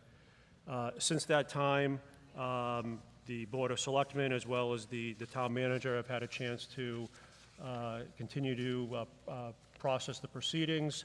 It is still their desire, as well as some members of the community, to bring something to fall town meeting. The general desire, as I understand it, is that doing nothing is not necessarily a preferred option. So in the spirit of that, with the legal ad going in as a placeholder, in working with Paul Haverty, Town Council, I have drafted, again, with Paul Haverty's assistance, the red proposed language as a starting point for consideration. And what this does is it allows, it sets some standards for by right commercial use of flags. Number A indicates that based upon frontage, in this case for every 50 feet of frontage, one flag of any size may be displayed within landscaping open space on a roof or on a building.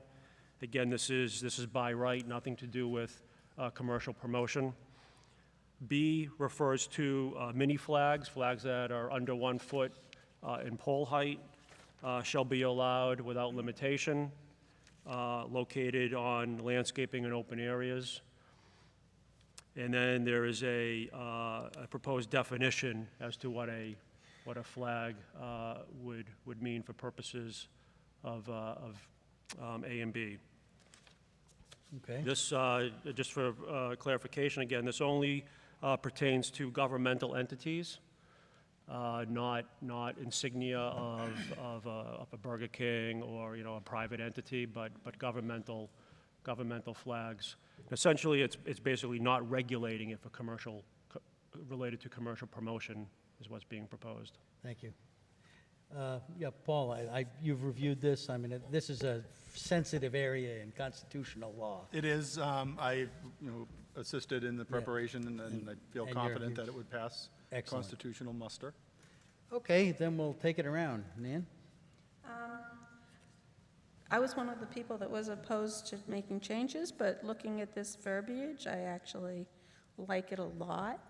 I would like to see a little bit of edits to B, such that it says flags having an exposed pole of 2 feet or less, as opposed to 1, because I think 1 foot is going to get us into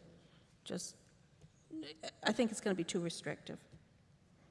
And it should say exposed, because I'm concerned about how much do you put into the ground, and whether somebody's going to come along and say, oh, because that pole is 6 inches into the ground, and there's, what's in the ground counts, and it shouldn't. So that's my thoughts. So exposed above the ground level is what you're referring to? Yeah. Yep. Yeah, basically, here's the edits. Yep, thank you. Set? That's all I have. Ed? I sort of go along with Nancy, because I was going to propose an 18-inch pole length. 1 foot is basically this. It's too small. So two, About 18 inches, but I'll go along with what she said. Okay. Thank you. I see, well, I'll let other people chat. I have a couple of edits here, but other people may pick them up. Start down there at the end? I like the changes that are proposed now. I think it looks pretty good in my perspective, so I'm cool with it. Thanks. Done? Yeah, as far as A, of any size, so 1 flag for every 50 feet of frontage, any size. I mean, that could become obscene, right, of any size. I mean, you could be...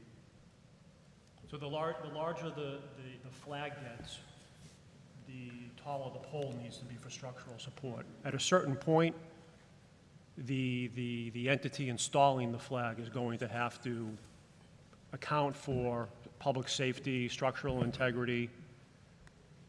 If they attach it to a building or a roof, may require a building permit, but those are all decisions that the proponent or interested party is going to have to make. This is providing that. This is trying to provide a reasonable opportunity without over-regulating and allowing for discretion, on behalf of the interested party. Let me bring a couple of examples from another area, which I've dabbled in the law a bit, amateur radio antenna tower siting. With a flag on a pole, assuming you have 50-foot width, say 50-foot frontage, you're only going to get a 25-foot flag maximum before it's going over your neighbor's property, and this is something potentially problematic. You have no right to fly a flag in your neighbor's yard, only in your own. So you have a size limitation that's inherent in that. And of course, if the pole gets above 292 feet, the FAA wants you to put a light on it. But yeah, I don't think we're going to see a lot of that. Again, this is intended to promote temporary displays. This does not necessarily pertain to permanent displays. Permanent displays would require building permits. Normally, a permanent display of a flag is lit, follows proper etiquette. So basically, you're trying to avoid what we had on 110. We're trying to resolve a community concern and provide provide adequate and reasonable opportunity. Some community members actually liked what was going on over there. Yeah, This was allowed. This allows This it. allows, yeah. Okay. I'm okay with the, with Nancy's edits, actually. so. Len? I'm gonna ask the question I asked the last time. What happens with cemeteries? They're a privately owned company. And Memorial Day, everybody wants to put a flag on a veteran's grave. Is that gonna affect that? They're not regulated by this. According to this, it will. There would be.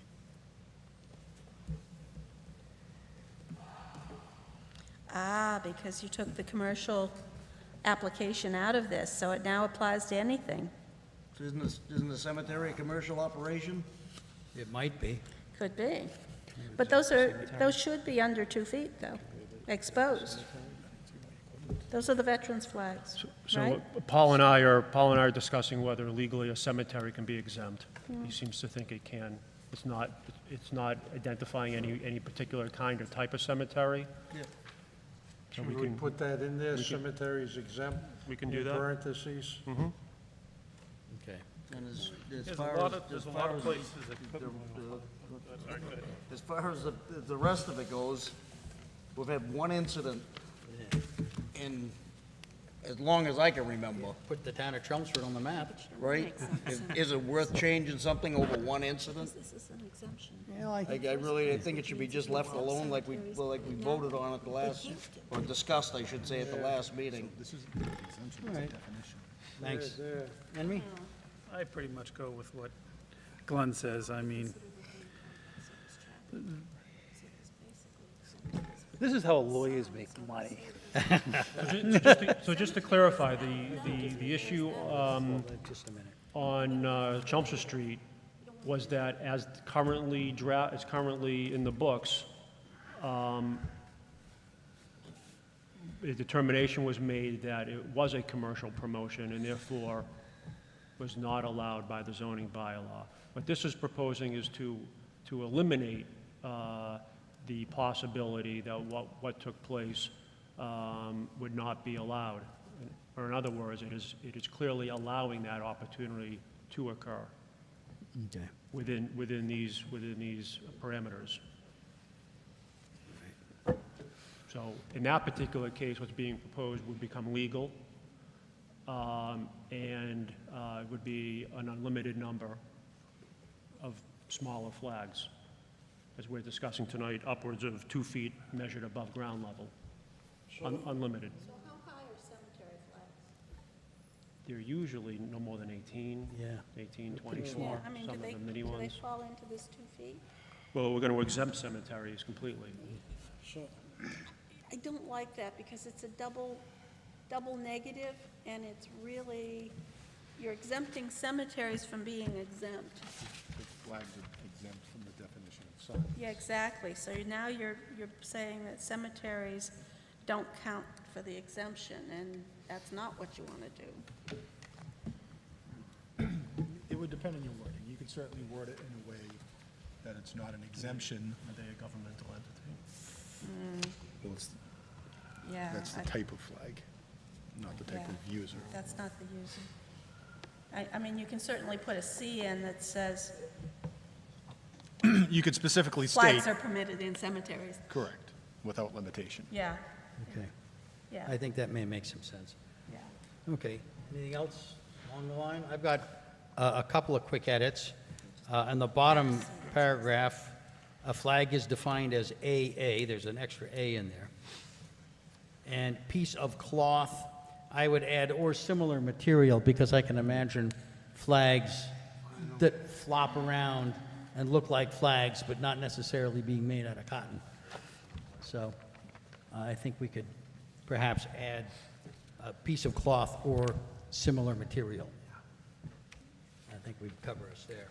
So I'll make these edits, keep this hearing open, and have a clean copy for the 12th. Okay, good. okay, make a motion, we continue the hearing on signs until our next regularly scheduled meeting. Wait a minute. This still has to be voted on by at the next Board of Selectmen meeting, No, which means, if it's gonna get to the Board of Selectmen in time, It has to be Yeah. voted tonight, Right. yeah. Well, I say okay. we have to do this Then tonight let's- or have another special meeting No, I in between. think we can reasonably vote on it As amended. amended. Because I think the amendments are quite clear.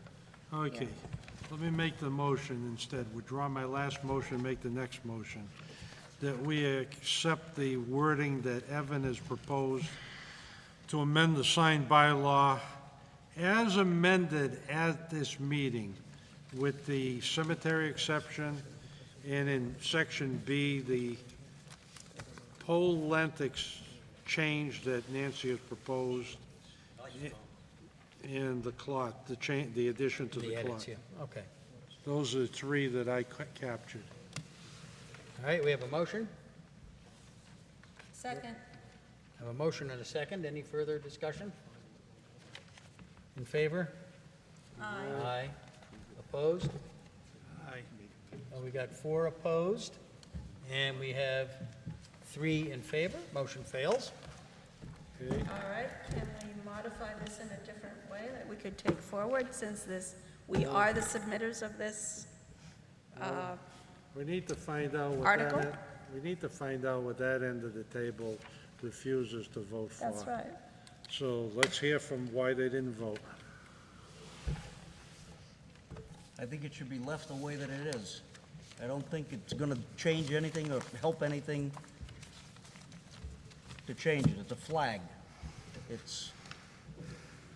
They've been fined for, I've been in this town for 57 and a half years.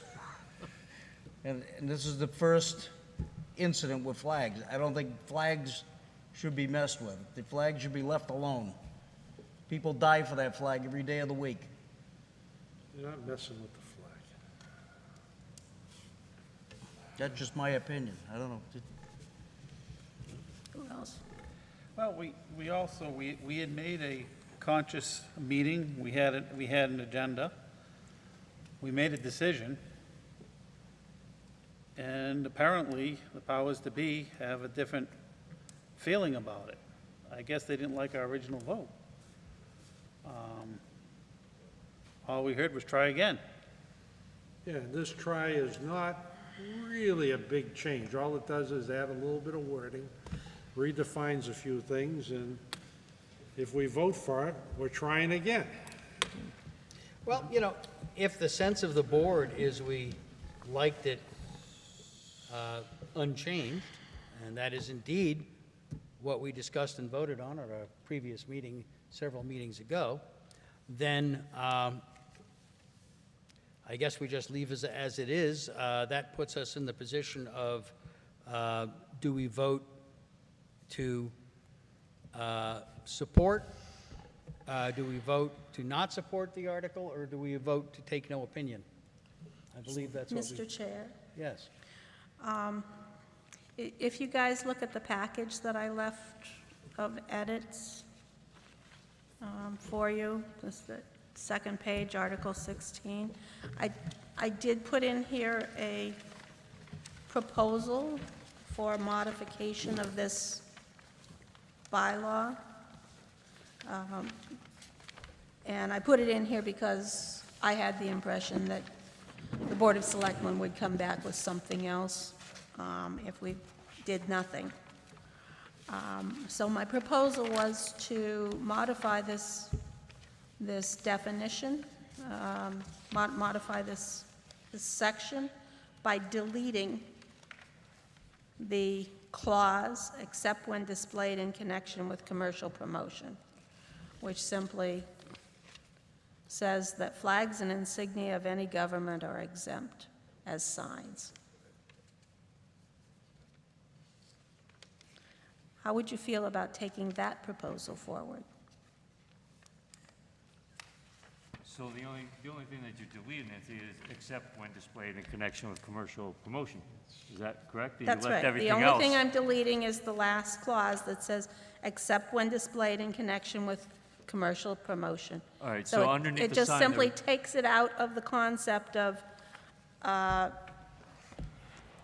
mean, one, I cannot for the life of me figure out what constitutes using a flag or insignia of a government as a commercial promotion, because if it is an intact representation of that government's flag or insignia, it's not commercial.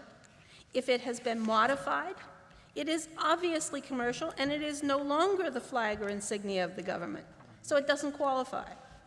So I don't think you need that clause there, and I think that takes it out of the concept of all the rigmarole on Facebook and Twitter that we went through this summer regarding the display of small flags. So that's my thought. But, I mean, the question is, would you go for that as a proposal?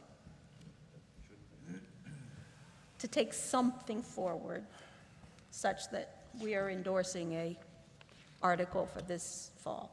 So all the other conditions related to signage would stay intact? Absolutely. And you're just deleting this one little passage, which is also consistent with what's in front of us here that was drafted by Evan, right?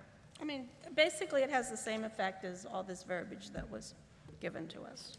One provides reasonable regulation, the other provides no regulation. That's right.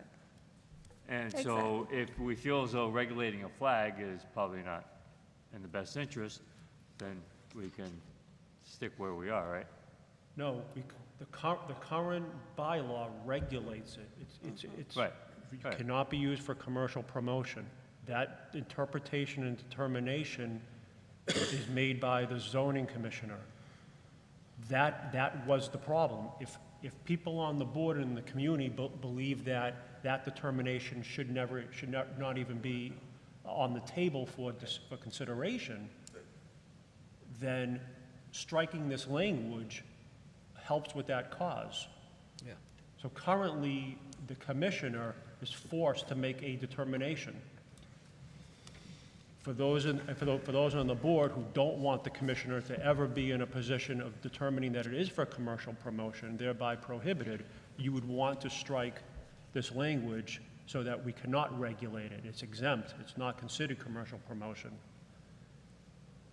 Then the question is, does the town want to apply reasonable regulation for the display of flags, or do we want to have just, for lack of a better word, a blank check, where you can fly as many whenever you want, however you want?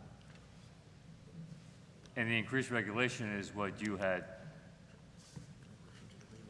Correct. presented. Right.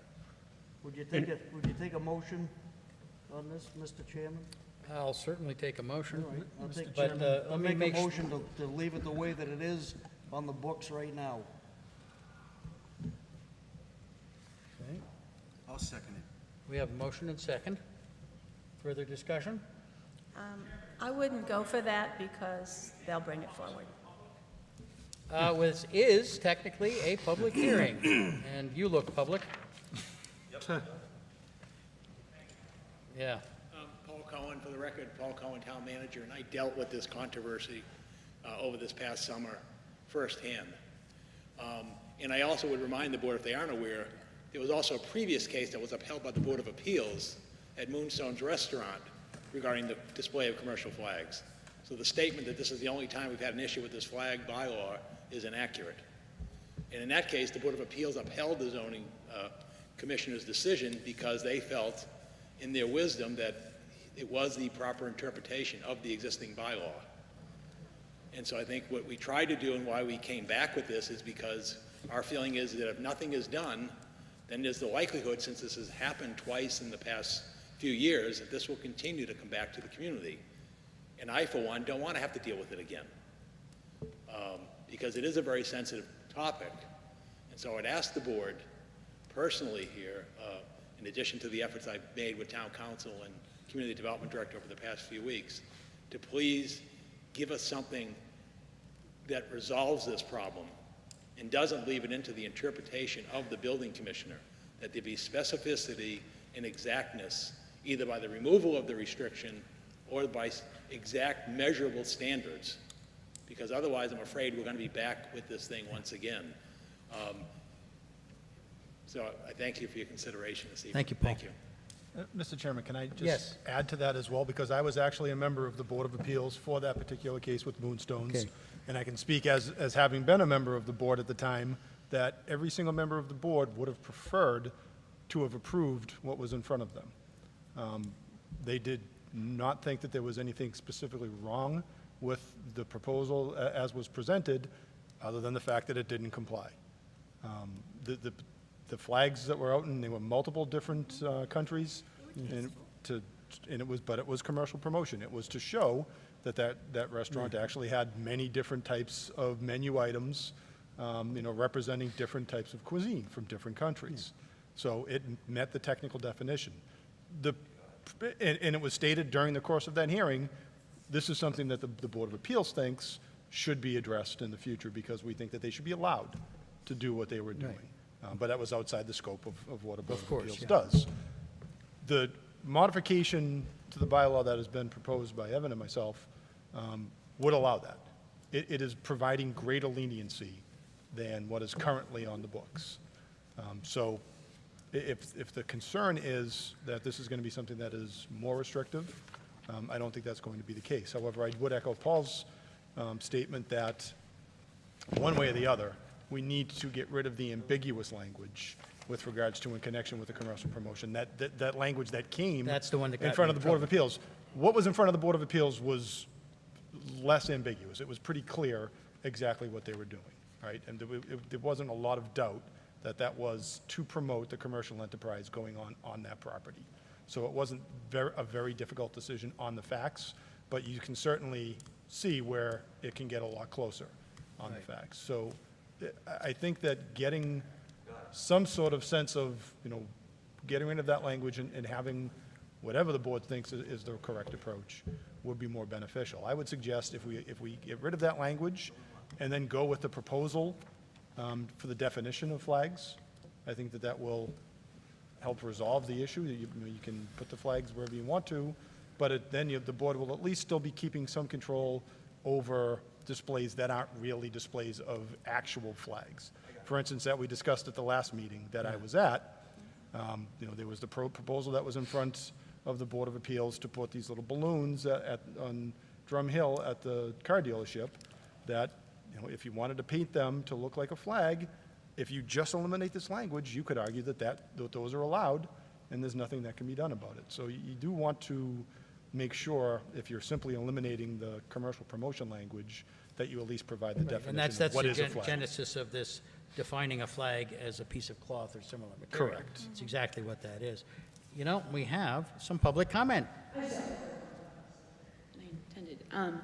I live in Chelmsford, and that flag display was at the end of my street. And my husband did 2 deployments in Afghanistan, and he just lit up every time we drove by that. And I'm just kind of curious, why do you care if there's a bunch of flags? Even if it's for commercial, I don't even know what that business is. I don't care. But I just kind of feel like the more flags, the better. And I'm new to Chelmsford, so I'm so sorry if this is something you guys have had to deal with a lot of people.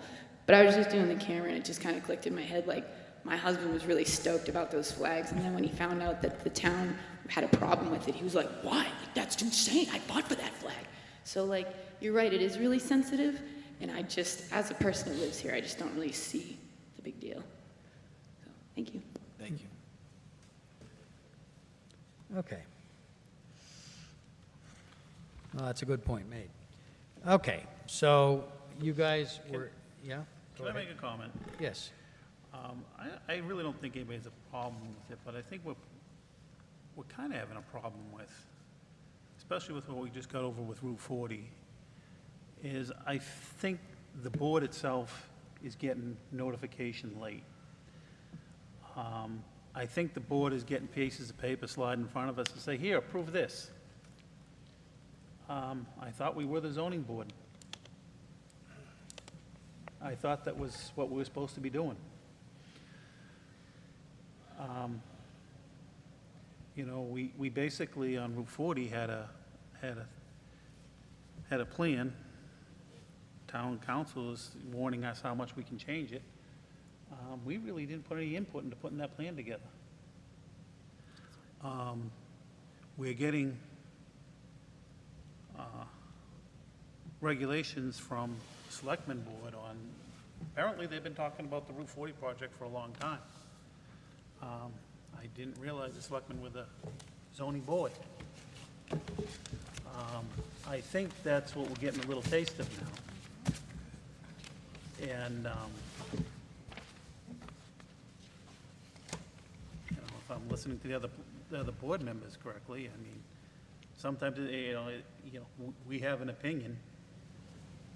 It better be heard, or nothing's gonna happen. Now, if you wanna put a revote to this, I will take and vote for what you guys wanted. I'm not in big favor of this. You know, Evan said to me, you know, didn't you read your emails? Well, geez, I worked until just about dark today. I baled hay, I came in with a big grease spot in my leg, hit the shower, ran in here. I got here about 10, 15 minutes early so I could start checking my phone. I really think that some of the other boards, we need a little bit better notification of what's going on.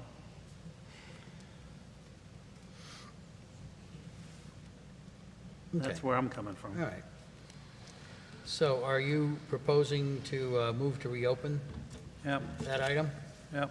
Okay, we have a motion. Second. We have a motion to reopen consideration of the signed bylaw change. We have a second. Further comment? I guess again, a question, why is it we can't go with what Nancy proposed? We can go with what Nancy proposed. We have to reopen it first. We have to reopen first. it. Yeah. Should we withdraw the motion that we already have on the table? No, we should reopen this We have first to and vote reopen. on it. Yeah. We have to We had a Vote to motion, reopen. we had a motion and a second on the table that You hasn't you been can, you voted can, you on can yet. withdraw it if you wish. It hasn't been voted on yet. Right, so we might as well withdraw that. because Okay. You can't have two of them up, right? Fine, so that's withdrawn by the maker, which you're allowed to do. So now we Make have, another one to go with Nancy's proposal. well, let's reopen first. Reopen it. Motion to reopen it. Okay. All in favor? Aye. Motion to go with Nancy's proposal. Seconded. I would suggest that my proposal includes the definition that was included in the other Of a flag? proposal of what a flag I mean, that is. for the Oh, purpose of the 1A cloth. and B, a flag is defined as? Well, for the purpose of Material. this, Yeah, it gets rid of the balloon case. yeah, Yep. exactly. Would you accept that? Second. Okay. So we'll take that as a friendly amendment. Accepted, seconded. I think I've got this right. All in favor? Aye. Opposed? Okay, did you follow that? I've been reading Robert's rules, Can can you you tell? give me a quick summary? It's I see what Nan You presented. have a, you have a. I've been just add the rereading it. definitions? Include this and additive, so Okay, it plus actually definition. links to it. Yep. Okay. Okay, thank you, guys. I think we got the right answer, or a better answer than the one we've got. Okay. We have a proposal, well, let's see, what are the short ones? How about the chicken one? That's the next Okay, one. I had submitted edits to that one as well. I'm sorry, I really did. I actually right. reviewed these things. Let's see. Let's take a look at the chicken article. All right, let me tell you Not why I often that we get to submitted vote it. on a chicken article. It's true. So there was two changes I made. One, I reworded the item bullet 2. It didn't change it, it just reworded it. And it reworded it such that it was, oh,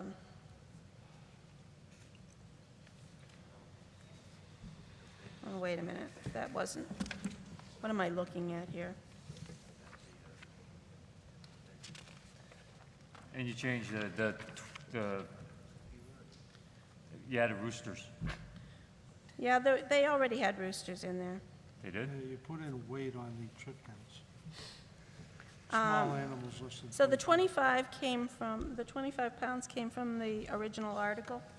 So it was identifying large animals as over 25 pounds, which means small animals are smaller than 25 pounds. So I carried that over. I added single and two-family dwellings to the location, because frankly, I don't think you want these creatures in multifamily housing, honestly. But I had made another edit here. Oh, wait a minute. Oh, okay. So the 15,000 square feet should be deleted. That's the problem. That's what I'm looking at. So basically, I italicized and underlined the wrong clause. So, let's see.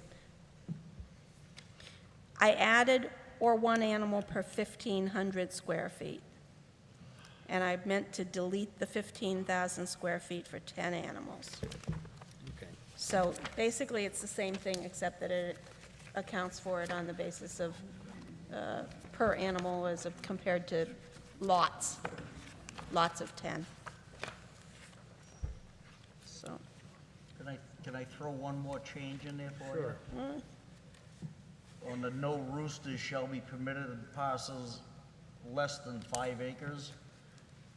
Seems like a lot, Under the Department of doesn't it? Agriculture, they've shrunk down farms to 2-acre size.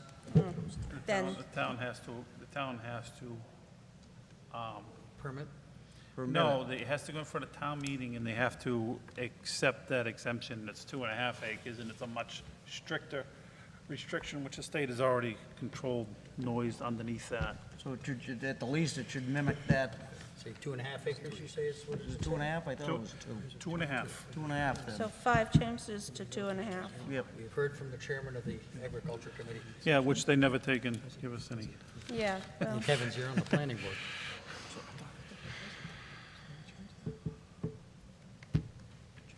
looks good to me.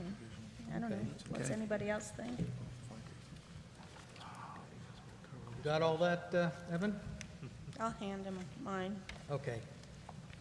I'm done. So, just a couple items. Nan's version includes accessory to single and two-family. The use table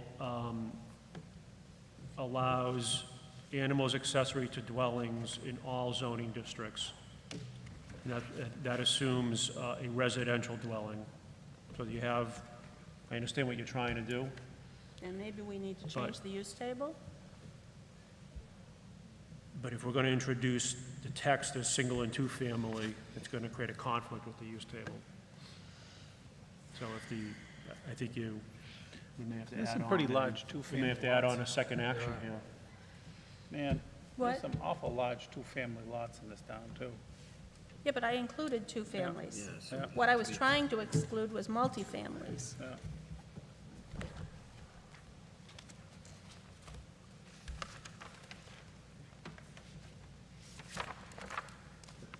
I mean, I don't think that necessarily contradicts. It adds criteria, but it doesn't rule it out. You know, you got a lawyer sitting next to you. Make them, I think that in general, multifamily is probably already going to have some pretty strict regulations throughout either a homeowners association or condominium association department. that is going to Yeah. restrict, whether or not pets or livestock or anything else can be included at that property. So I'm not sure it's really a major consideration in one way. I mean, my consideration was that it has to be at least 50 feet from any abutting lot line. It doesn't say it has to be 50 feet from, Be structured. All right, so we're good with the single and two-family, uh, providing further clarification? or Yeah, but- guidance? Okay. yeah, but, I mean, the thing is, it doesn't say anything about clearance from an abutting residential building or residential structure or residential usage or living unit. And I don't know, maybe it should, The introductory because paragraph. that would rule out multifamily by itself. I mean, I kind of thought that with a two-family, you're close enough that you can work it out together, but maybe not.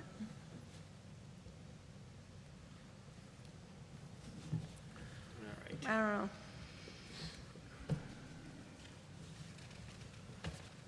I'm not, I wouldn't be hurt if you just deleted the single and two-family addition, but it seemed like it belonged there.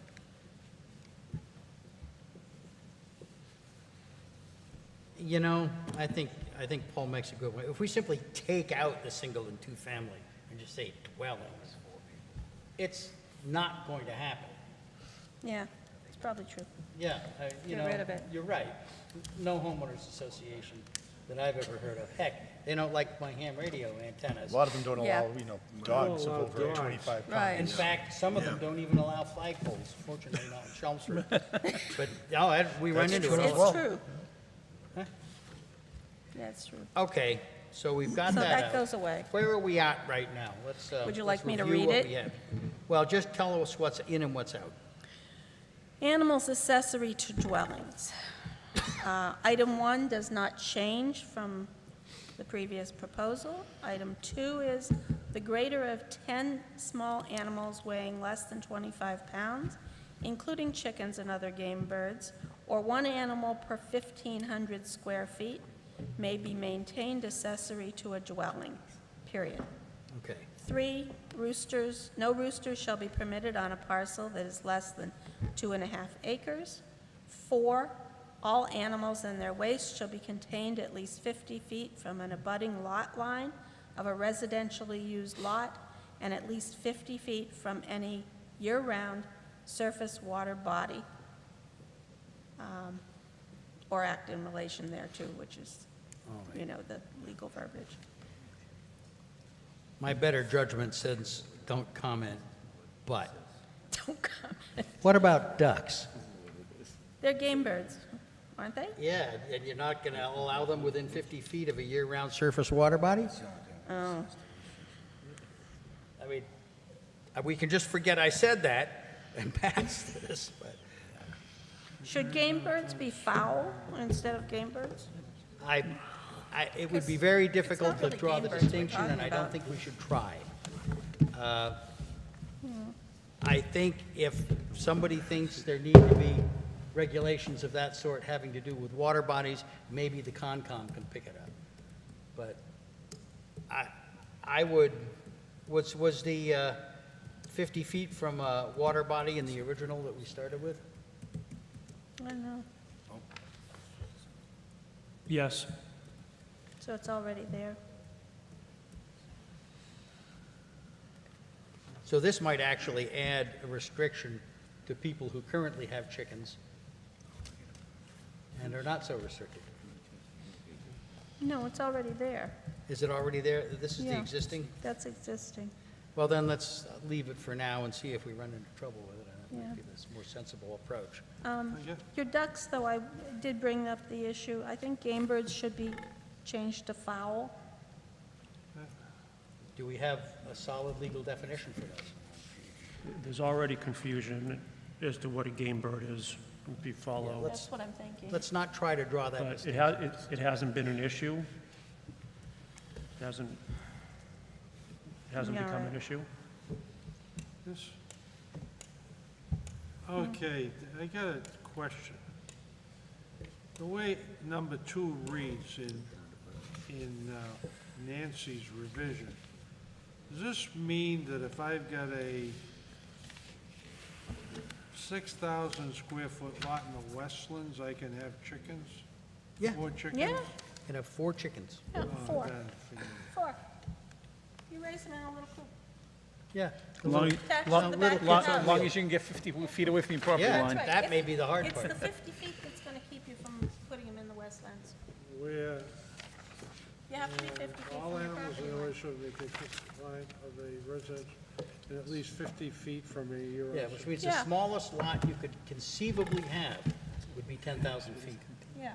10,000 square feet, because in anything, then that would have to be perfectly square. Yeah. Okay, Yeah. So, That's what keeps it on a reasonable. yeah. Okay. So, no, you can't have it in a 6,000-foot lot. I had read it Yeah. as, I was looking at it the waste. Yeah, Yeah. yeah. But that's Okay. why. That's why I did that, is because it has that protection Okay. built in. This is a good fun one. Okay. Do we have any more? I never thought this would garner so much interest. Wait till town Something you meeting. want to say, Doug? Yeah. Okay. Just again, Want to make a motion on it so we can go to the next one? Yeah. did Yeah, you guys go ahead, Evan. take a vote on that? Or? Yeah, I think we're ready. Oh, okay. Just procedurally, you don't have to take final votes tonight if you don't want to. But It's we useful. know from experience that the town is much better off if the item that shows up on the warrant is exactly what is being presented to town meeting. You get 2 words off and you know where we go. It's much better if So- we've approved it and it's Yeah. stable. Okay, do I have a motion to that effect? I make a motion that we endorse and submit. Well, it's Article- ours, so we submit. Yes, I understand. And submit Article 17 as modified tonight. Second. Motion, I have a second down there. Further discussion? In favor? Aye. Opposed? Okay. Taking care of the chickens. Yeah, right. It's 9:30, guys. Do we want to take the rest of this up at our next regular meeting? I think that'd be a good idea. I would like to have the historical preservation approved and published to the Board of Selectmen. Okay. Either accept it, modify it, or decide we don't have the guts, but do something with it. Well, I've... Because right now, they don't have any verbiage to review. All right, we need to get something into the warrant, and That's what I'm concerned having about. read this, I think They it's... have your version as a placeholder. I informed the board at the last meeting, I still wanted to work on it. I still need Paul Okay. to review it. That's why I told the board in my email, I don't think it's ready to be discussed tonight. Tonight. Okay. The Okay. placeholder as is Is this? will, yeah. is Okay. What will be included. All Okay, right. then you've So that's got as, the that's as placeholder. good as we can do under the circumstances then. Does any board member have any additions or subtractions or anything to it, or you want to get a rough idea, or? It looked fine by me.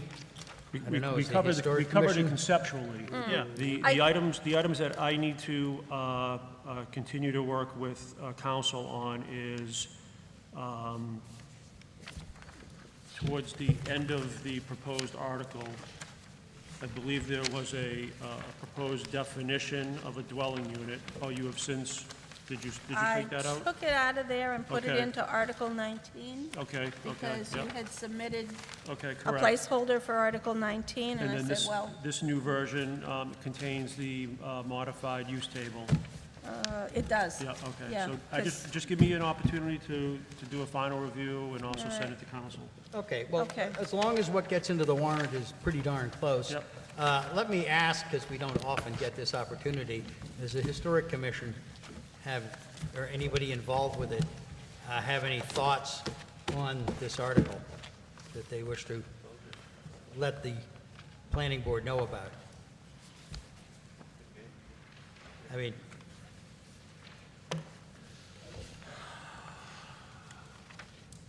For the record, Brian Strip, 90 High Street, member of the Historical Commission. I know we have not reviewed it extensively, but we did read it. We were very happy to see this come forward.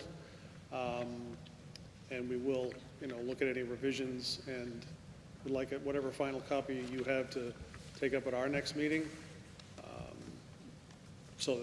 But again, it would be after the selectmen meeting. great, okay, we'll make sure we get our latest version over to you. Okay. Brian, when's your next meeting? It's the 11th, September 11th. Okay. All right, maybe we'll come down. I think we'll have representation there. Okay, thank you. We'll bring you some eggs from our chickens, too. Every other week, I'm over there.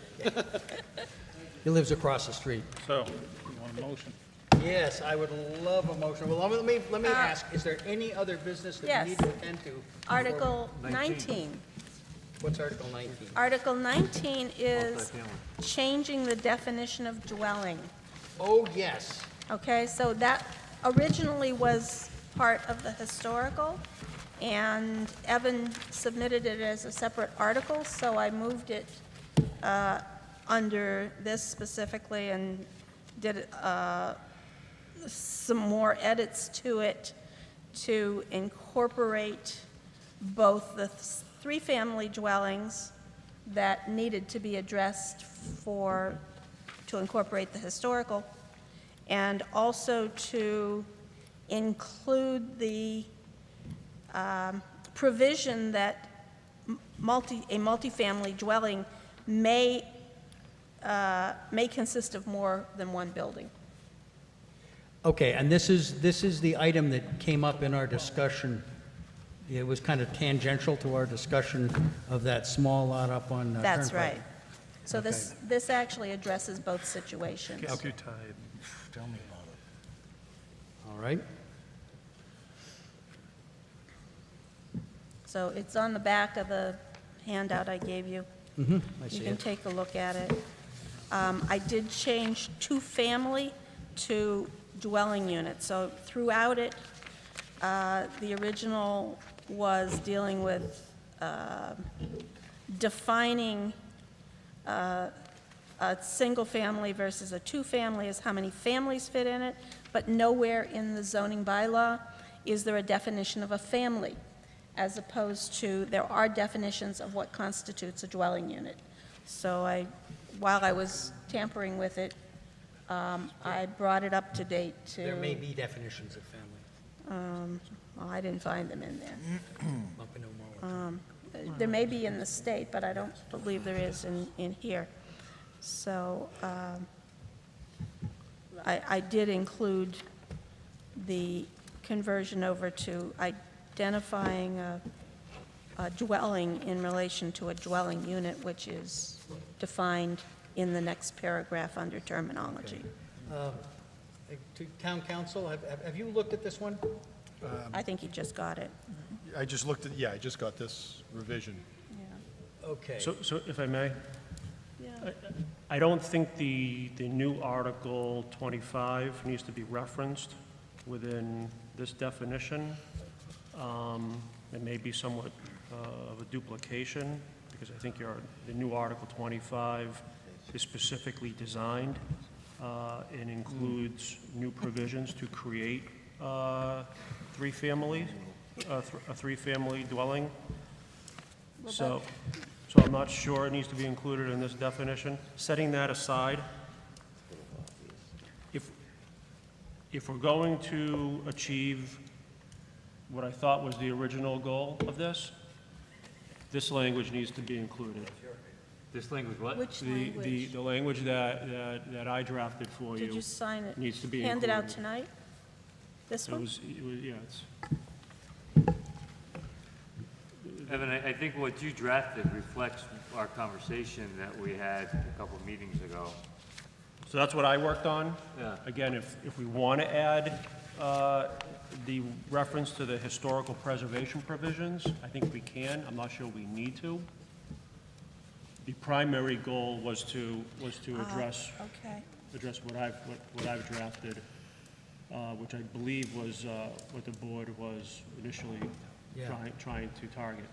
Okay, so I think we had two modifications to this definition going in parallel, because we had discussed Evan going forward with the modifications that he has here in terms of more identifying that multifamily can be more than one building. At the same time, I had a revision to this definition embedded in the historical preservation, Article 18. So if it's embedded into the new article, I don't think it needs to be duplicated in the definition Well, section. but I took it out because Okay, I all right. saw your Article 19 submittal I get and you. said, oh, we need some text there because what was submitted to the Board of Selectmen at the last meeting had no text. so that- So, yeah, so I put that text in, I pulled it out of Okay. historical preservation I get and you. put it here. But now you've got these other edits. I think the two need to be integrated because we're both trying to make some specific changes to this. And I think before we vote on it, we need to go back and think about how this actually gets addressed. Let me give you a different take on it. Yeah. You may want them separate because your historical preservation might fail, and then we're left with nothing on dwelling. So you ought to have dwelling separate. I think we go back to your original draft, which is define your three-family All right. inside the historic Okay. preservation, because In it that only case- applies to the historic preservation That's right. article. Then I would suggest that I go back and put this back into historic preservation article and eliminate the last clause, the change to the last sentence. So don't modify that within historic preservation. And then Article 19 follows what Evan submitted tonight, which would add a new sentence and be structured so that it simply says that it's adding a new sentence and doesn't repeat what already exists and may be approved prior to town meeting reviewing this one. Does that make sense? Article 19 says what? So is Article proposed. 19 would propose the addition of what you see in Yes. red on your, and not address any of the rest of. And you'll reinsert it back And into. I'll reinsert the modification for the three-family per historic preservation back into the historic preservation article. At which point it's being voted on separately, and you're no longer splitting this updated definition from All right, so we'll Article deal with a vote 18. on that next meeting. We deal with the vote next meeting. Okay. Yeah. That being the case, is there anything else that needs to be heard before the motion we're all waiting for? Motion to adjourn. Yeah, that was the one I was thinking of. Thanks a lot, Henry. I have a second? Yep. I can hear the ayes. Aye. Okay. Aye. Thank you much. You've sat through an entire planning board meeting. Yes. Absolutely.